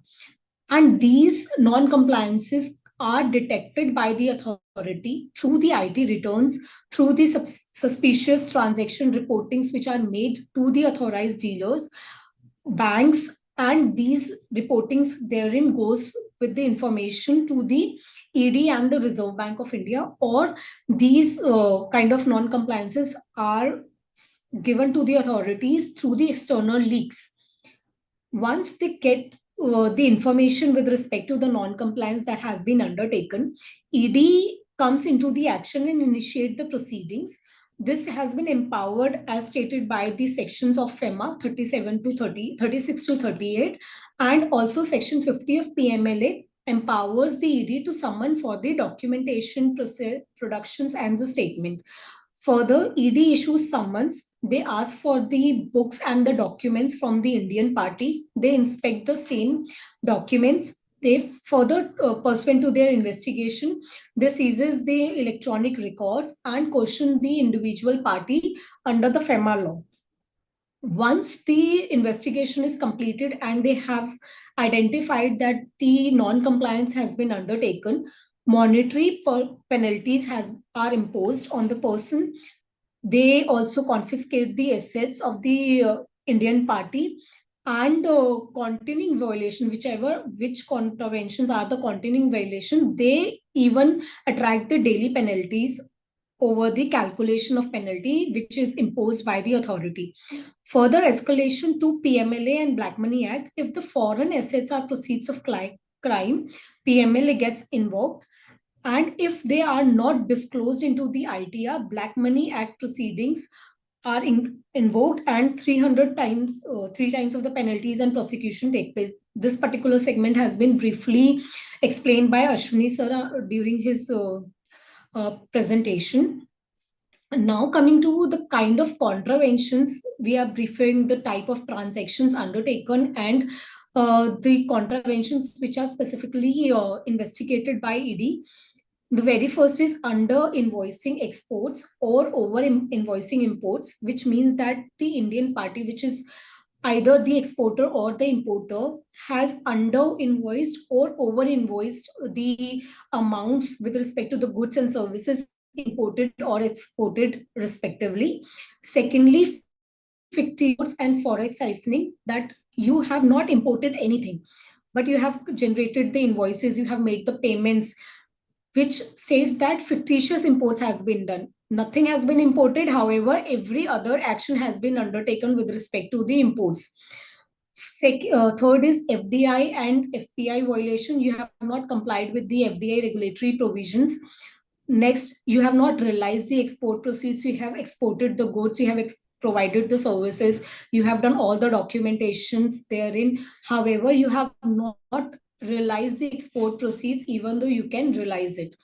Next is the LRS breach, liberalized remittance scheme provisions has been breached by the resident individual, which has been provided them to undertake any kind of a foreign transaction in compliance with this said scheme only. Hawala transactions has been undertaken, that also attracts the provisions of FEMA PMLA. Unauthorized land ownership by the non-residents has been undertaken. Unlawful transfer or acquisition of foreign exchange has been done by the Indian party. Breach of rules for GDRs, external borrowings, e-commerce, etc. has been undertaken. unofficial money transfers from India to abroad or vice versa has been undertaken. So in short, in case you have not treated the foreign exchange currency the way you are supposed to treat, then you have attracted the contraventions under FEMA, and accordingly Reserve Bank of India and the Enforcement Directorate is going to do the investigation, and they can further penalize and confiscate your assets accordingly. Now, we'll understand these cases in depth by way of fictitious case study. So the very first case study we are talking about is with respect to the under invoicing or over invoicing under import and export. So assuming that there are several companies were incorporated in India with a business activity of online gaming. Therein, they provides the services with respect to the games. These companies recorded the import of technology and marketing services from the foreign service provider and made remittances accordingly. And these invoices, which are raised by the foreign entity in the name of the Indian importer who is importing the technology and marketing services, these invoices are highly inflated. So this can trigger the investigation by Enforcement Directorate. And upon investigation, ED found that these invoices were highly inflated and that the actual services were either not rendered or grossly overvalued. The payments which were made through the route and in a way that multiple layers of Indian and foreign bank accounts were used, indicating the attempt of the parties to disguise the nature and the purpose of the transaction. These actions resulted in a substantial outflow of foreign exchange from the Indian economy under the fraudulent intentions. The contravention undertaken in this case triggers the contravention of FEMA by dealing with authorized dealings in foreign exchange and obligation of the person resident in India, violations under PMLA for laundering proceeds of crime. Third, the misuse of legitimate import of services to send money abroad fraudulently triggered the suspicions under the tax laws and the Black Money Act as well. Now, during the investigation, the type of actions taken by the ED is multiple searches were taken and seizures were conducted at the business and the residential premises of the company and the key managerial persons therein. Several bank accounts linked to the companies were frozen to prevent further outflow. Financial audit to trace fund flow and identify the beneficiary. So audit has been undertaken to trace that how the money flowed from number of the companies through the number of bank accounts, which were the Indian as well as the foreign bank accounts. And the key officers of the company which were involved were arrested and their properties were attached under the PMLA Act. The second case study we are talking about is about the Hawala transaction, which states that Mr. A, who operated an international Hawala syndicate, which routed approximately 5,000 crore within India, within the Indian jurisdiction, and 6,500 crore abroad. The overall syndicate served politicians, smugglers, and the corporate defaulters. Knowing the transaction, ED investigated therein, and ED found that more than 600 shell companies has been used with fake documentations and backdated invoices. The money was remitted again herein through the multiple bank accounts to disguise the original source and destination therein. The contravention which has been undertaken under this particular case study talks about the illegal forex dealing, that you are dealing with the foreign exchange through the unauthorized routes and in the unauthorized manner, and you have made the unauthorized remittances as well. So the actions which are taken by ED under this case is Mr. A, who is the person who is running this whole Hawala transaction syndicate, got arrested. ED did multiple searches and seizures where the Mr. A had conducted his business and the residential premises as well. Several bank accounts which were linked to the company were froze to prevent the further outflows, and confiscation of properties and assets of Mr. A has been taken place. The next case study talks about acquisition of agricultural land by an NRI under the name of fictitious people. This particular case study has been taken care of by Ashwini sir. Therein, we are not discussing it again. And as stated by him, this whole acquisition triggered the non-compliances under FEMA, Benami Transaction Prohibition Act, and the PMLA. The next case study, which we are going to talk about, is utilization of funds, which is for a restricted purpose. So there is an Indian company which received funds amounting to 100 crore from a Mauritius-based investor as a loan. The company is engaged into the manufacturing business and has reported that this particular fund, 100 crore, will be utilized for the working capital purpose or the general corporate purpose. However, the funds were utilized for the investment in the capital market, therein triggering the non-compliance and contravention under the external commercial borrowing regulatory framework. Investigation by ED has taken place, and ED found that during the investigation that these funds were utilized in order to sale purchase the equity share and other securities in the capital market, and also found that this whole transaction also involves 1,000 crore of Hawala transaction, which was done by the Indian entity to the foreign entity. Then the same was routed back through the banking channel involving Mauritius-based investors and other country-based investors, and the money came back to the Indian entity as a loan. Then the company also used layers of companies to conceal the true ownership and the source of the funds. So the contravention which was taken place by this Indian entity triggers Section 6 of FEMA, which talks about the capital account transactions and unauthorized remittances. Also the PMLA Act, as the money was laundered. Actions which were taken by the authority was that the properties of this entity was provisionally attached. Multiple search and seizures were conducted at the premises, and the several bank accounts linked to the company were froze to prevent further outflow. So these are the case studies which we talked about, and to refer the non-compliance which was made by the company under the FEMA Act, which also triggered the provisions of PMLA, black money, and the Benami Transaction Act.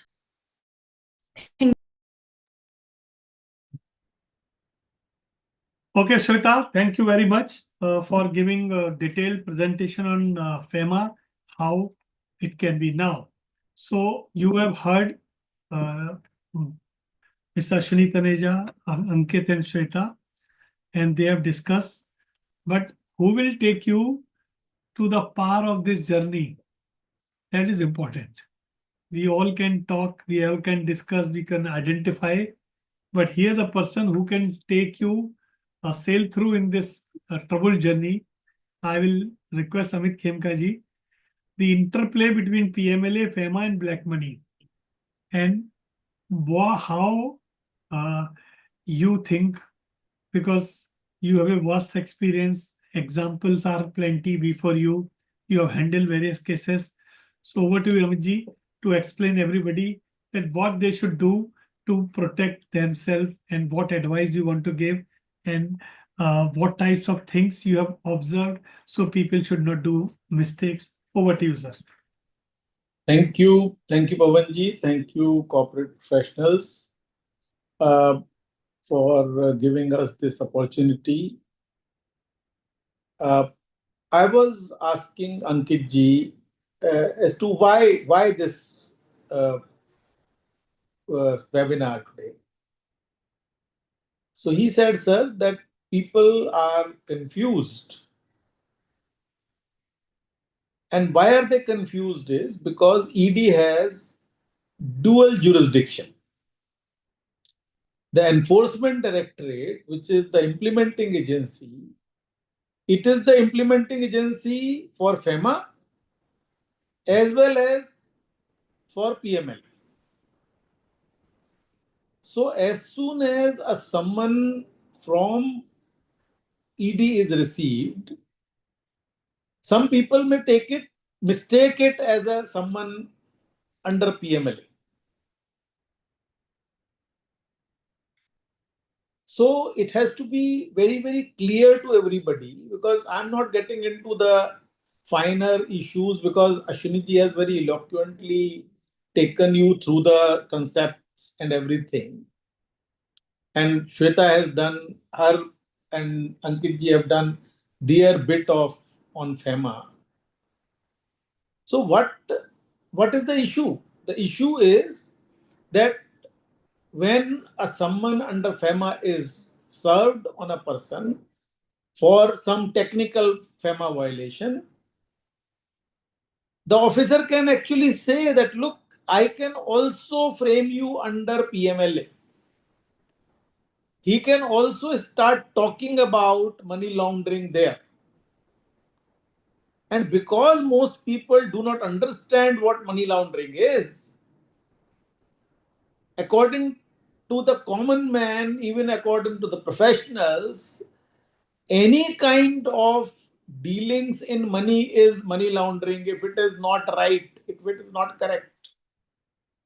So it is our experience that quite commonly, even the chartered accountants and company secretaries tell us that converting black into white is also money laundering. So there can be an impression which can be created that since you are dealing in foreign exchange, since you have committed some kind of a technical offense, it is also money laundering. So one has to very well understand that these are two jurisdictions with the ED, which are separate and distinct. And so far as ED is concerned, ED can only come in the jurisdiction of PMLA if there is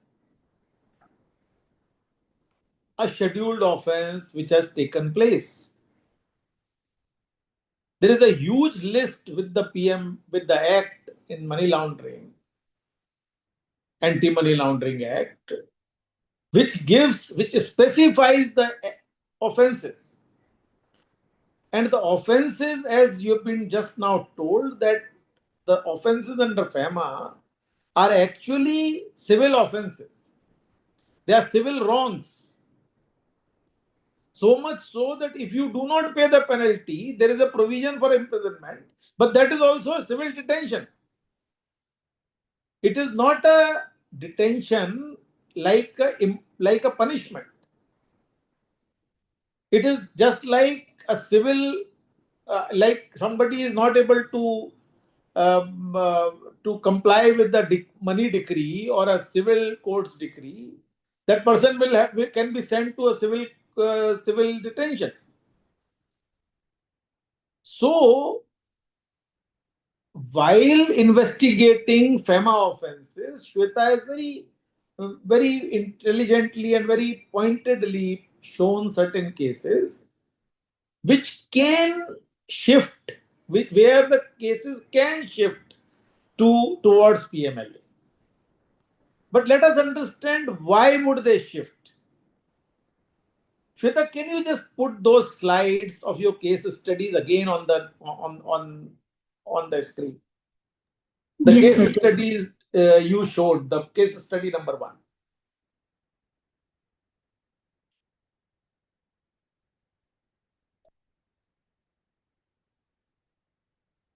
Now let us wait here. Let us wait here.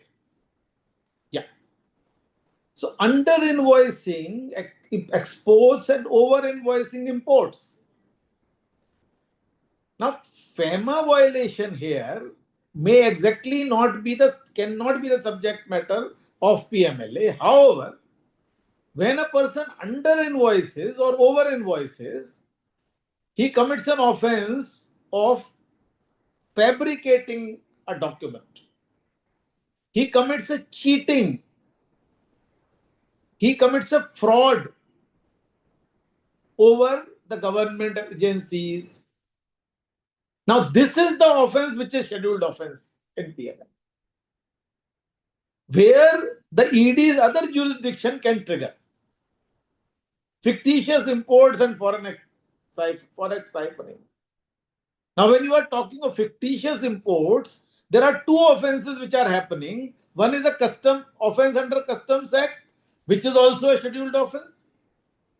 The other offense is fabricating documents, cheating the agencies. So this is how the ED gets the jurisdiction to come in their other jurisdiction while investigating a FEMA offense.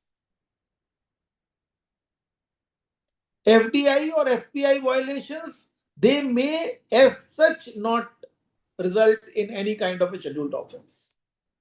Or non-realization of export proceeds, it may exactly not lead to any such things.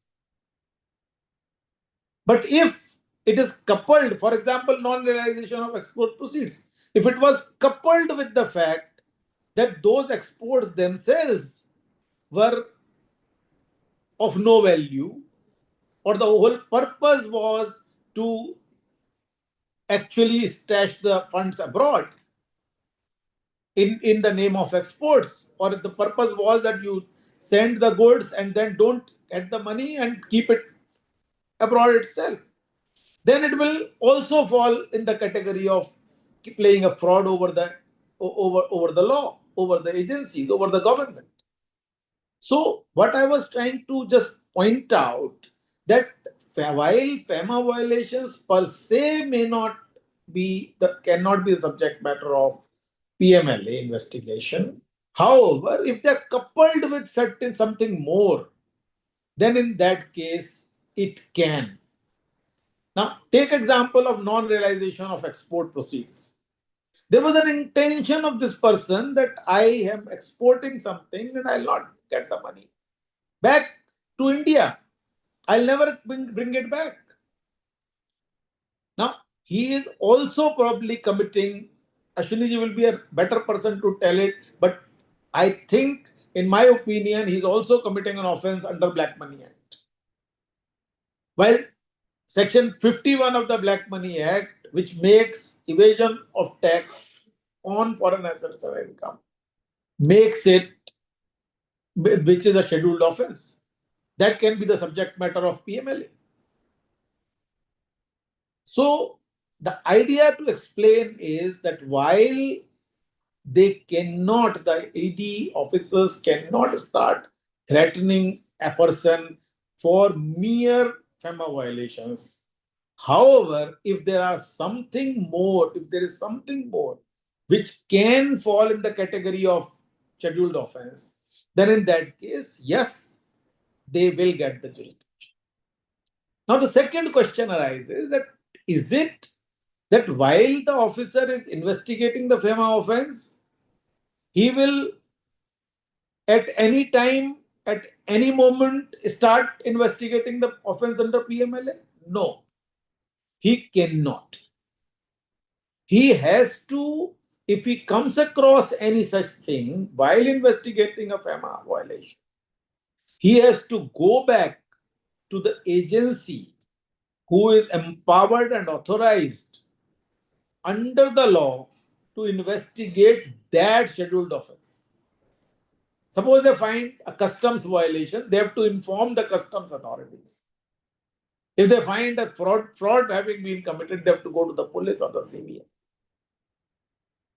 So they have to go to that agency to trigger the investigation in that offense. It is after having informed. My view is that unless that agency starts the investigation, the ED's jurisdiction will not trigger. However, interpretation of Vijay Madan Lal Chaudhary's case, some people are interpreting it that just after having informed the concerned agency, the ED can also start investigation. But let me tell you, that it cannot be the same officer who was investigating the FEMA, because that jurisdiction is entirely different. It will have to be some other officer under the law who will be authorized for doing that.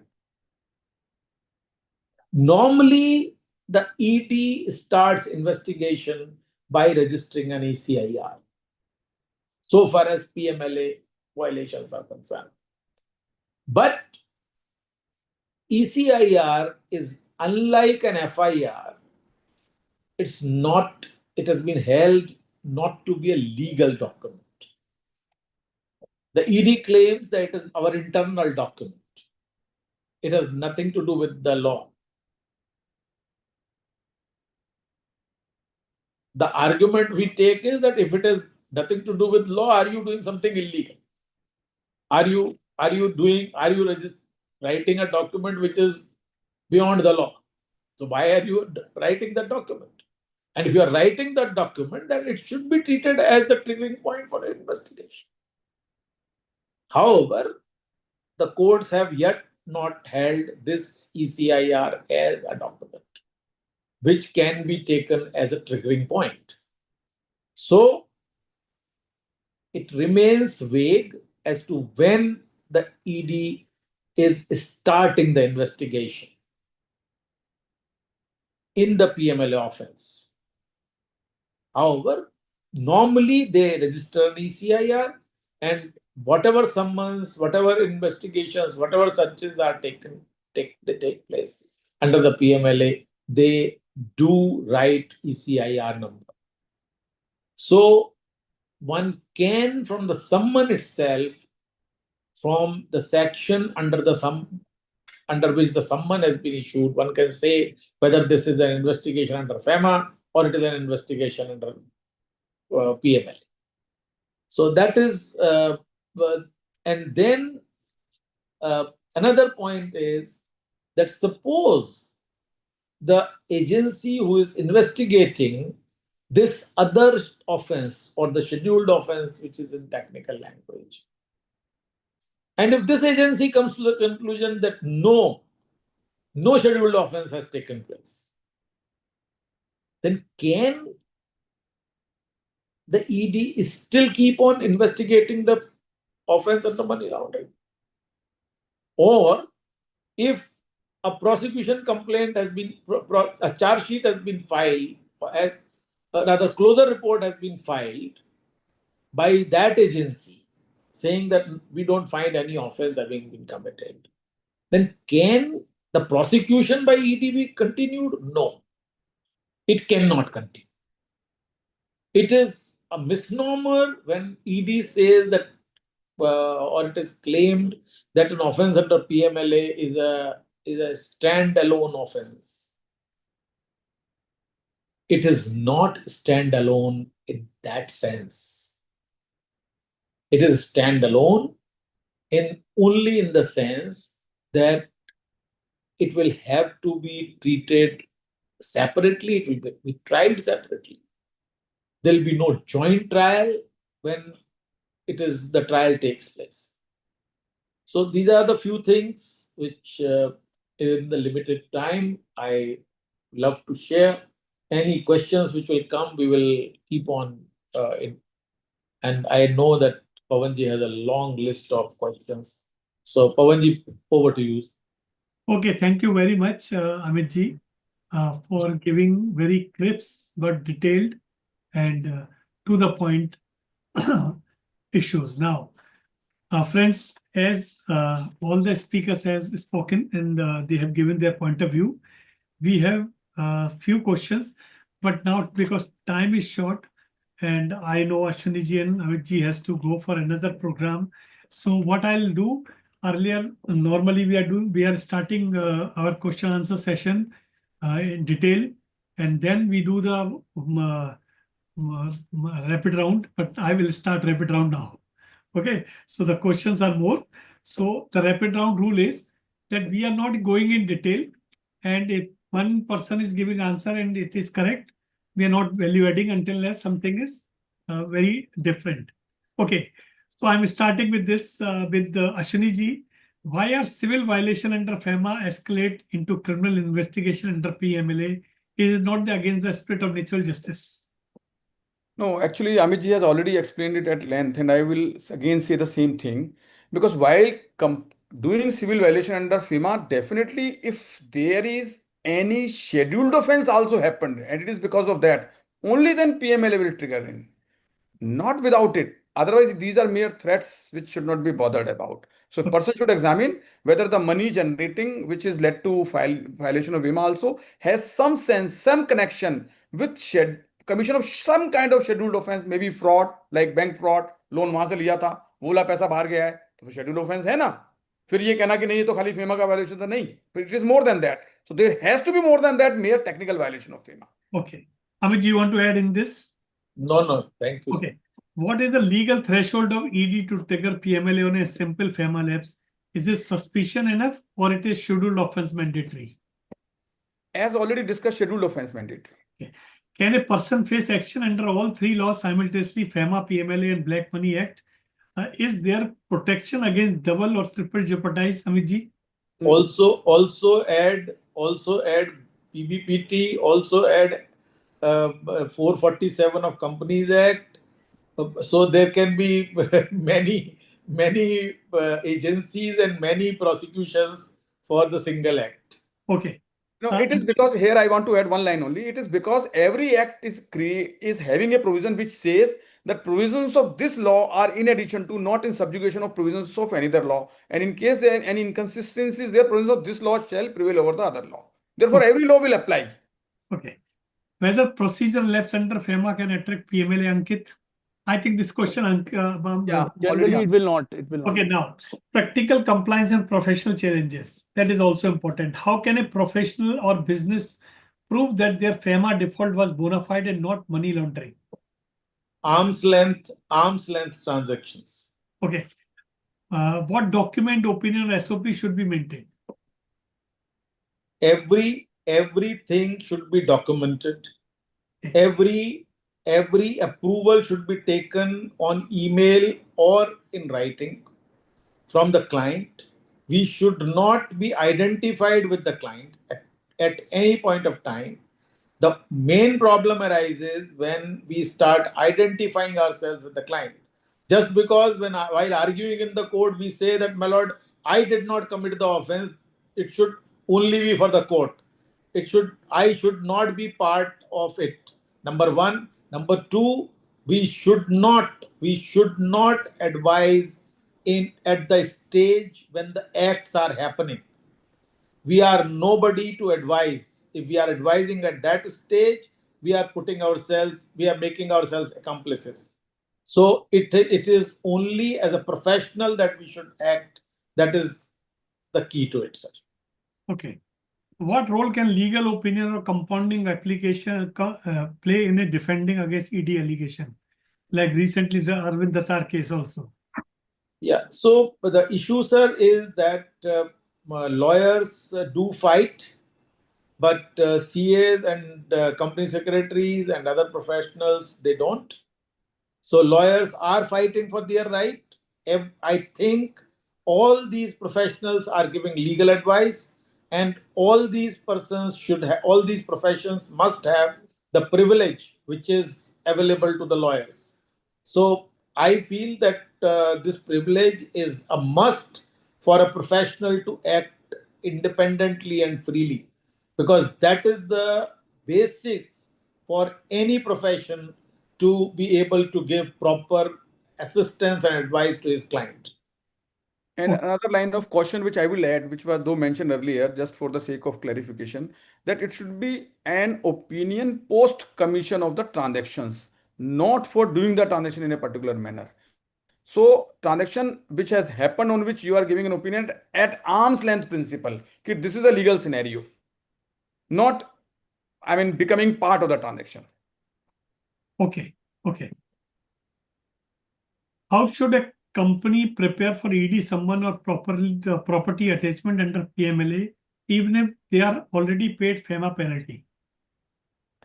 Again, the same thing. If FEMA penalty is only for the procedural violations under FEMA, without having any link or genesis arising out of commission of any offense or wrong, which can be put under the category of scheduled offenses, then there is no problem. But if it has, then of course music has to be faced. Ankit, you are handling FEMA cases in your practice. Something has come out like this, that somebody has done FEMA compounding and even then the PMLA has come? No, not in our case, which we have handled. Mostly when you get the offense compounded, generally ED is settled by the same, unless and until there is a scheduled offense, and no such case we have seen so far. Okay. Enforcement trend and ground realities. We are seeing even professional CS lawyer being summoned or named in ED proceeding. Where is the line drawn between the professional advice and complicity? I think this already, I think, answered by. Just now, MD yes, sir. given you. How has the role of ED evolved post Supreme Court 2022 judgment upholding the river burden on proof in PMLA case, Amit ji? Sir, I will not say that it has upheld the reverse burden. Rather, Vijay Madan Lal's matter has clarified the reverse burden.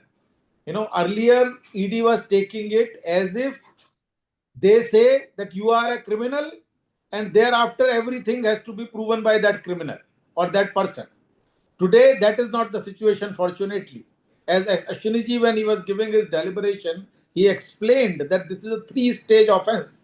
So now the reverse burden is limited to the third stage. It is not it does not come in the at the stage of a scheduled offense. It doesn't come in at the stage of generation of proceeds of crime. It is only when somebody is dealing with them, layering, integrating, or whatever is being done, then only the reverse burden will come in.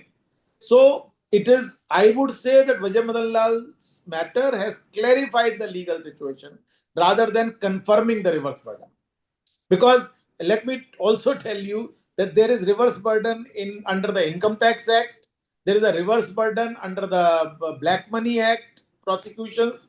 And those reverse burdens, in my opinion, are even more dreaded or more fierce than the reverse burden under PMLA.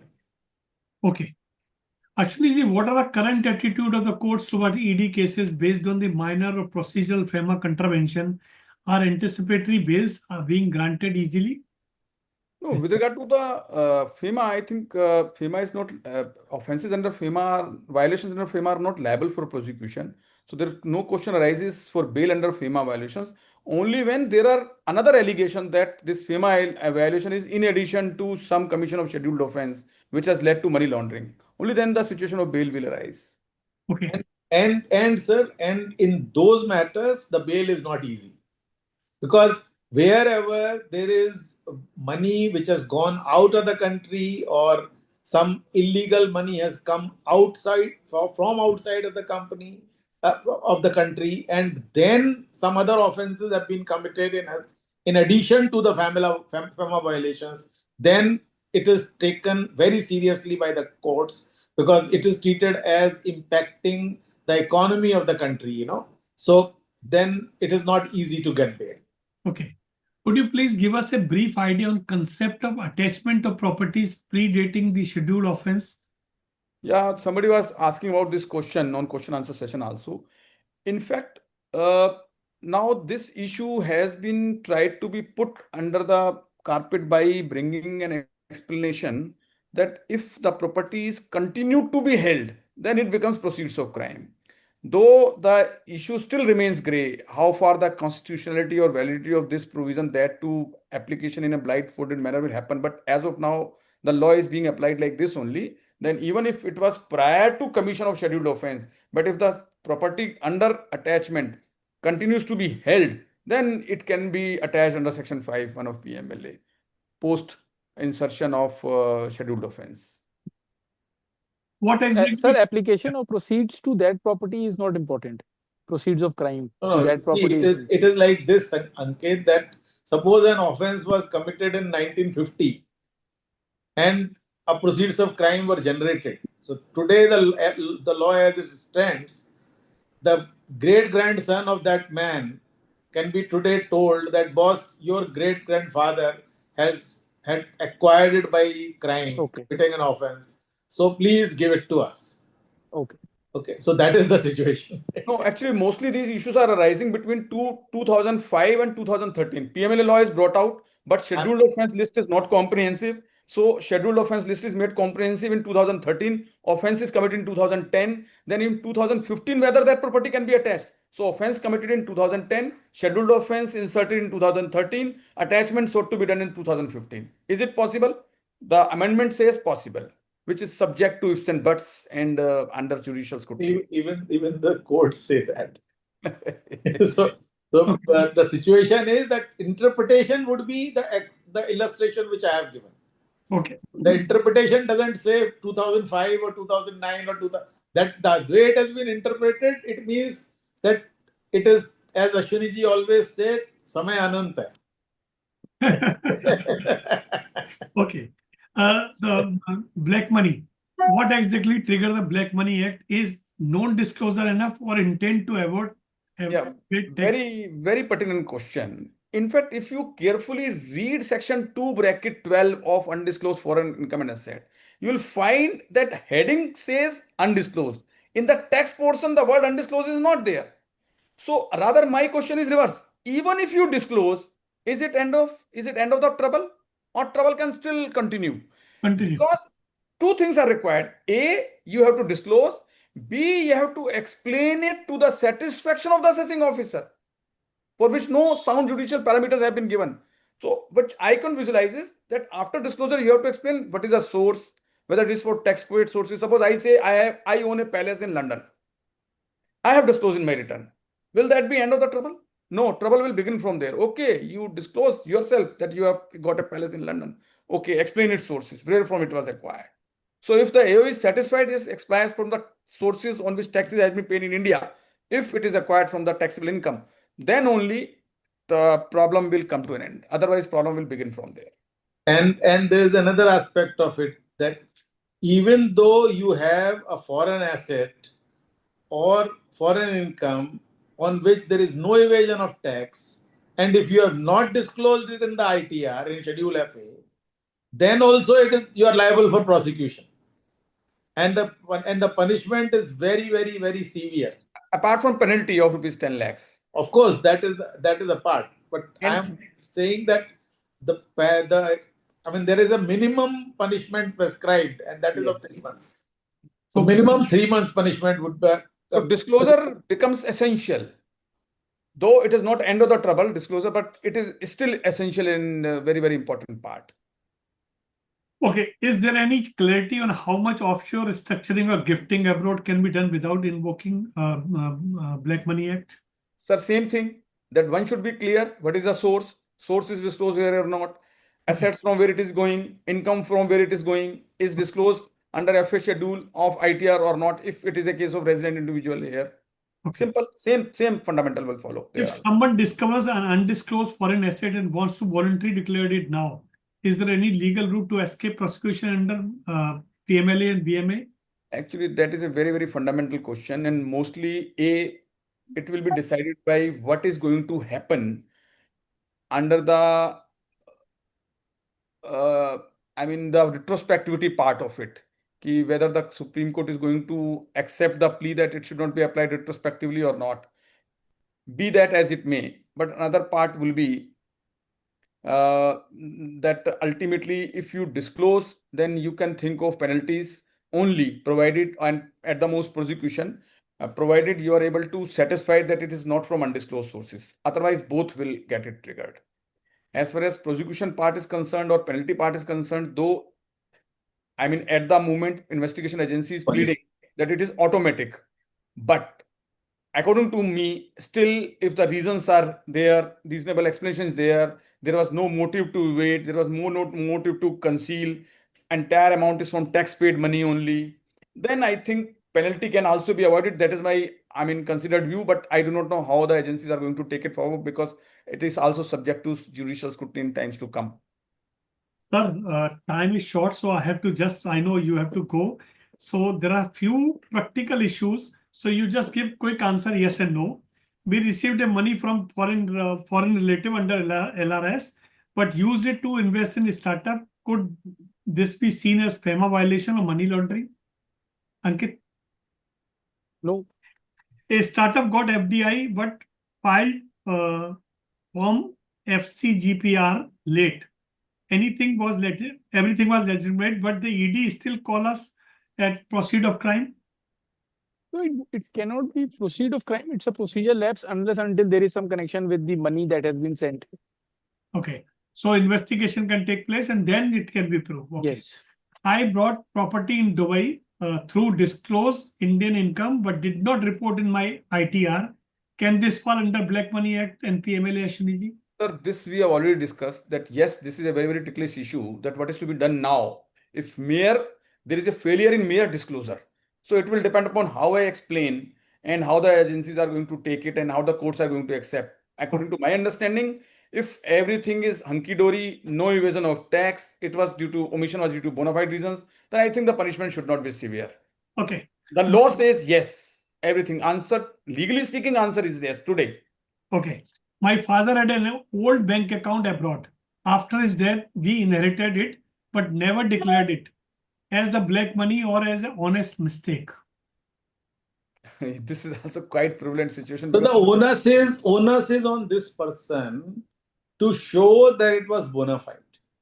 No, suppose the bona fide was not there, but his father's accounts were not bona fide, but he inherited. He has not done anything. No, but once he inherited, then he ought to disclose, and you ought to pay tax. Okay. So the solution is that in case there is this type of account, he has to declare and inform that this is the account and whatever penalty you have to ask, I'll pay. Okay. As a professional, if I prepare ODI form or foreign investment structure and my client later defaults, can I be summoned or charged under a PMLA? Actually, when you are asking about this, what precaution professional should take, actually there are two facets to it. One facet is that professional is being called upon only to provide information.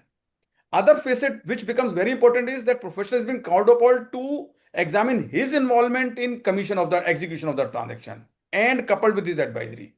So as far as first part is concerned, there is no problem. Go provide information. But if it leads to the second facet, then there is a problem.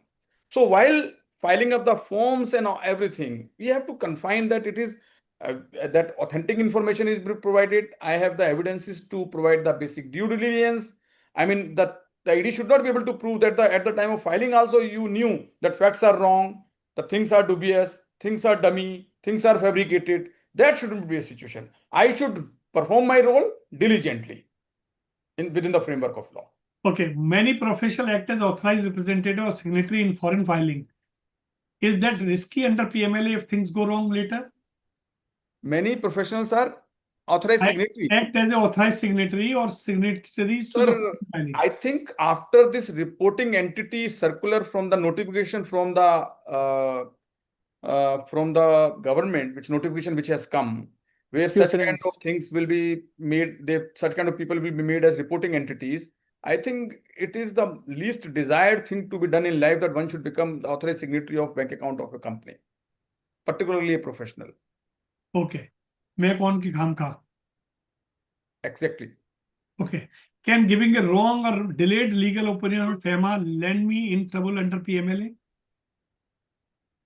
I mean, professional did not act diligently. No. Can giving a wrong or delayed legal opinion? No, if it was based upon my legal understanding, then I cannot be held liable for it, because if I have interpreted a provision of law in particular manner, if deliberately I concealed the facts knowingly, then of course. Okay. Mamit ji, a friend received an ED summon for 50 lakh overseas remittance made 4 years ago. What is the best way to respond?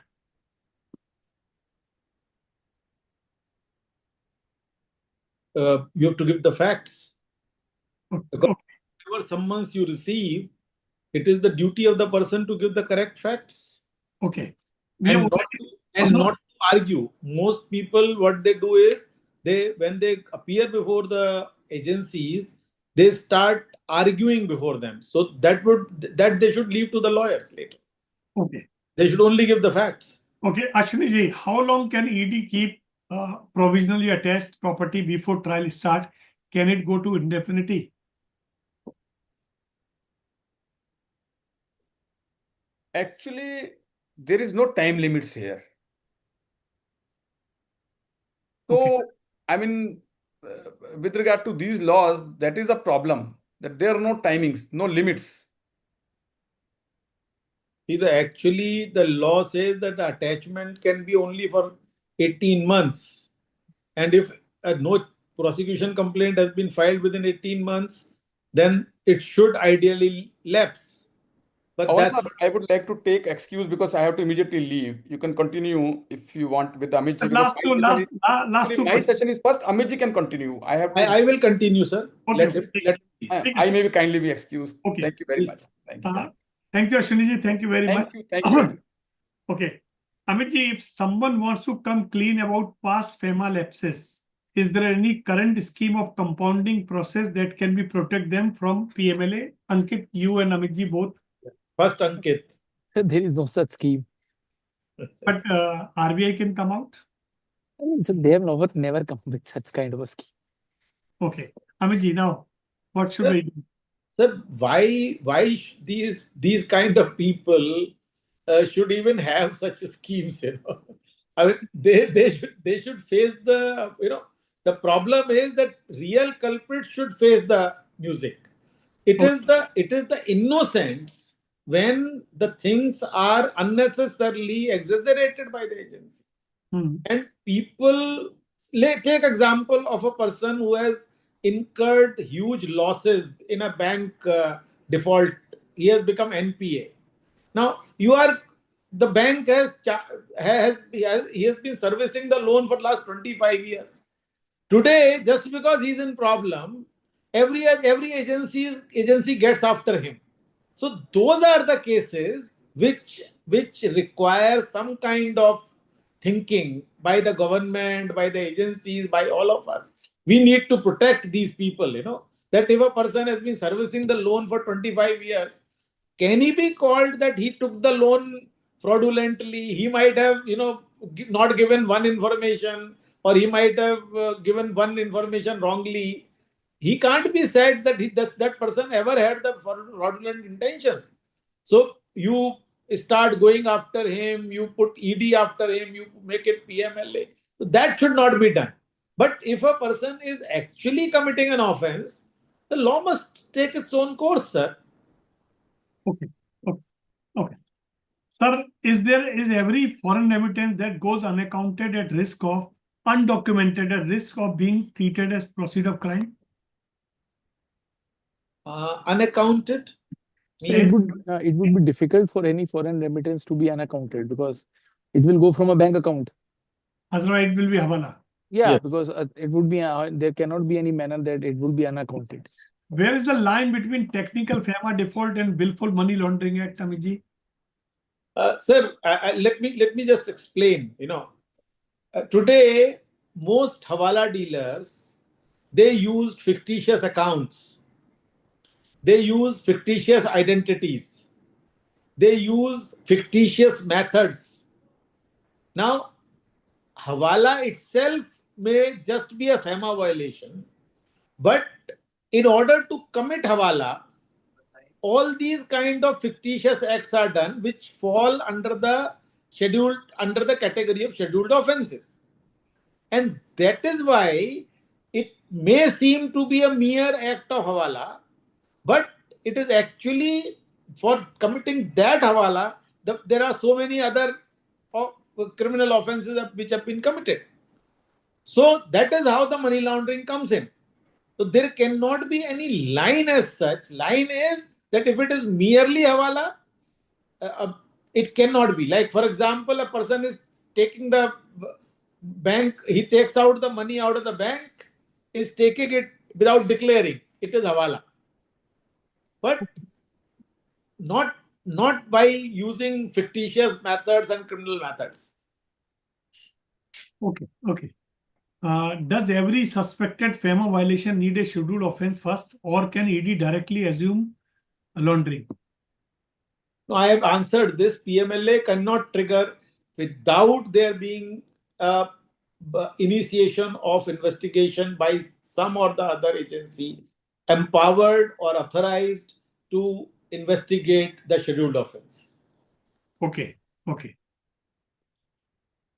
Ankit, what is the real meaning of proceed of crime? Can it be assumed even without a conviction in the underlying case? It can be. It Okay. Okay, now, Amitji, now these are some future-facing questions. Do you think India needs a separate voluntary disclosure safe exit scheme for minor FEMA and foreign asset issues? Which Ankit was saying, no compounding sometime, because what is happening, the system is overburdened and you Yes, are I'll give you one example. Till now, there are so many prosecutions where a student went abroad, like did the LLM or did some course, left the account there. Okay. Now there are some money lying in that account. Okay. He thought that whenever I'll come back, I'll use this money. Okay. Now he comes back to India, starts working here, files his return, but does not disclose that bank account. The Black Money Act proceedings have started against him. The prosecution has been launched by the Income Tax Department. So here the Supreme Court has come in defense of, in one such case, where the Supreme Court said that no, this is absurd. You have to leave these innocent boys and girls, So I understand that there can be such cases where some kind of relaxation which are on the face of it bona fide. So can a startup incubator or financial advisor be held responsible if they did not spot a client's FEMA violation?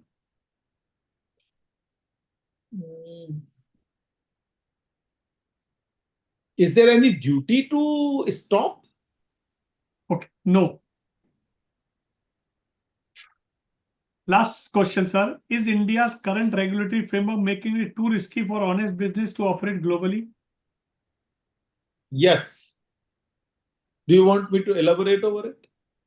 I have just now given you one example where of the NPA business NPA. Now I'm giving you another example. There is a real estate project. In that real estate project that got delayed, maybe because of the mistake of the builder or the developer. Few of the flat buyers or few of the space buyers, they go to the police. They say, oh, he has cheated us. Police registers an FIR. ED comes in and attaches the incomplete project. Okay. Now, who is the gainer? This project has money which has come through these innocent people. They have taken loans from the banks. The developer has taken loans from the banks.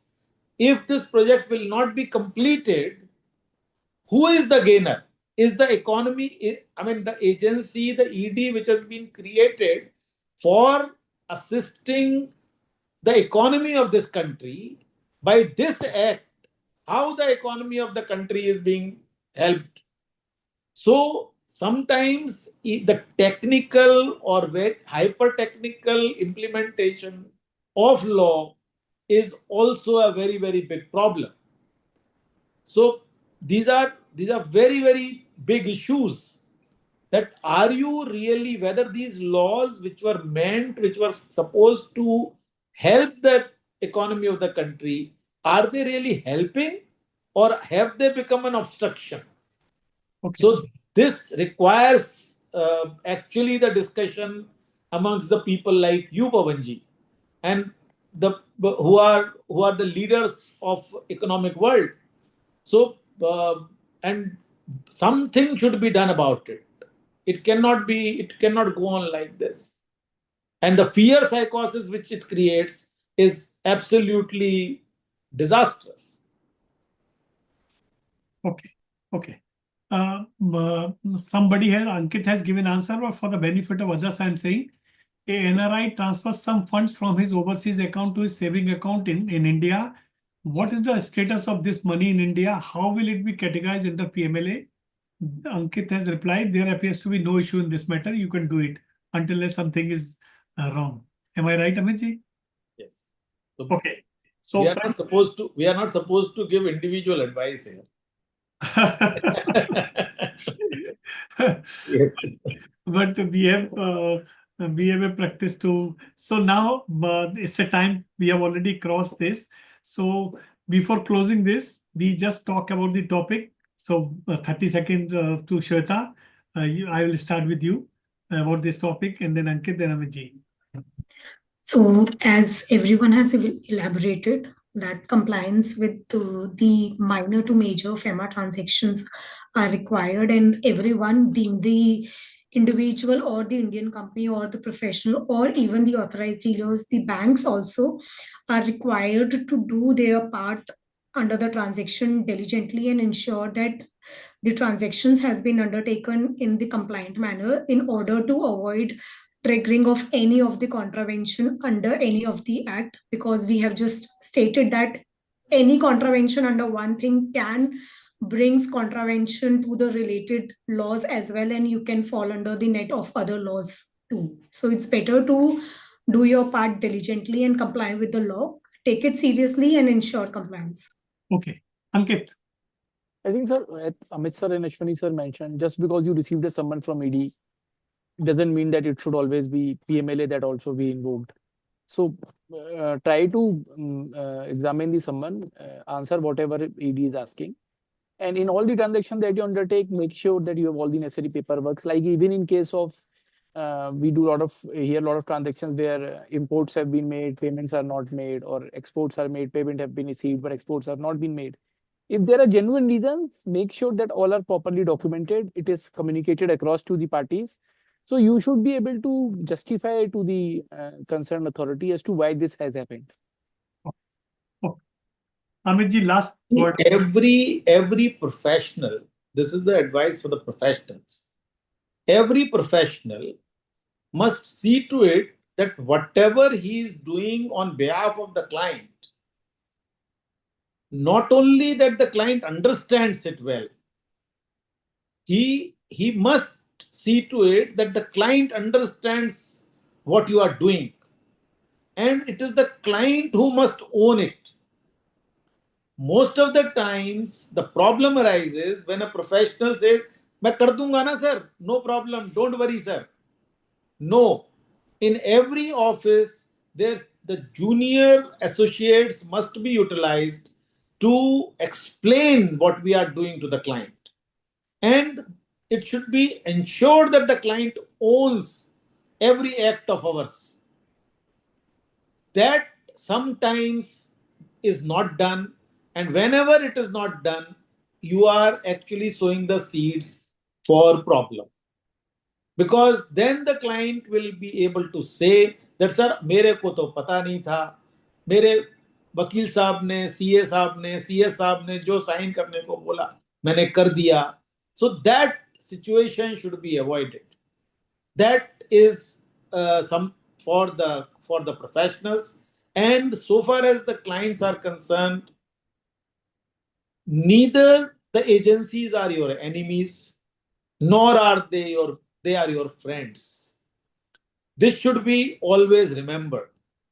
Sometimes we have the clients who think, oh, बड़े अच्छे से agency officer ने बात करी थी, वो तो बहुत अच्छा आदमी है. No, he is doing his duty, sir.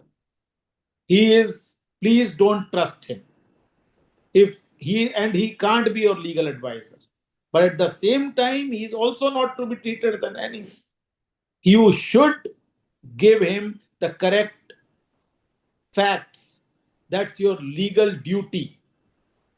And we must not get into any arguments with the officer.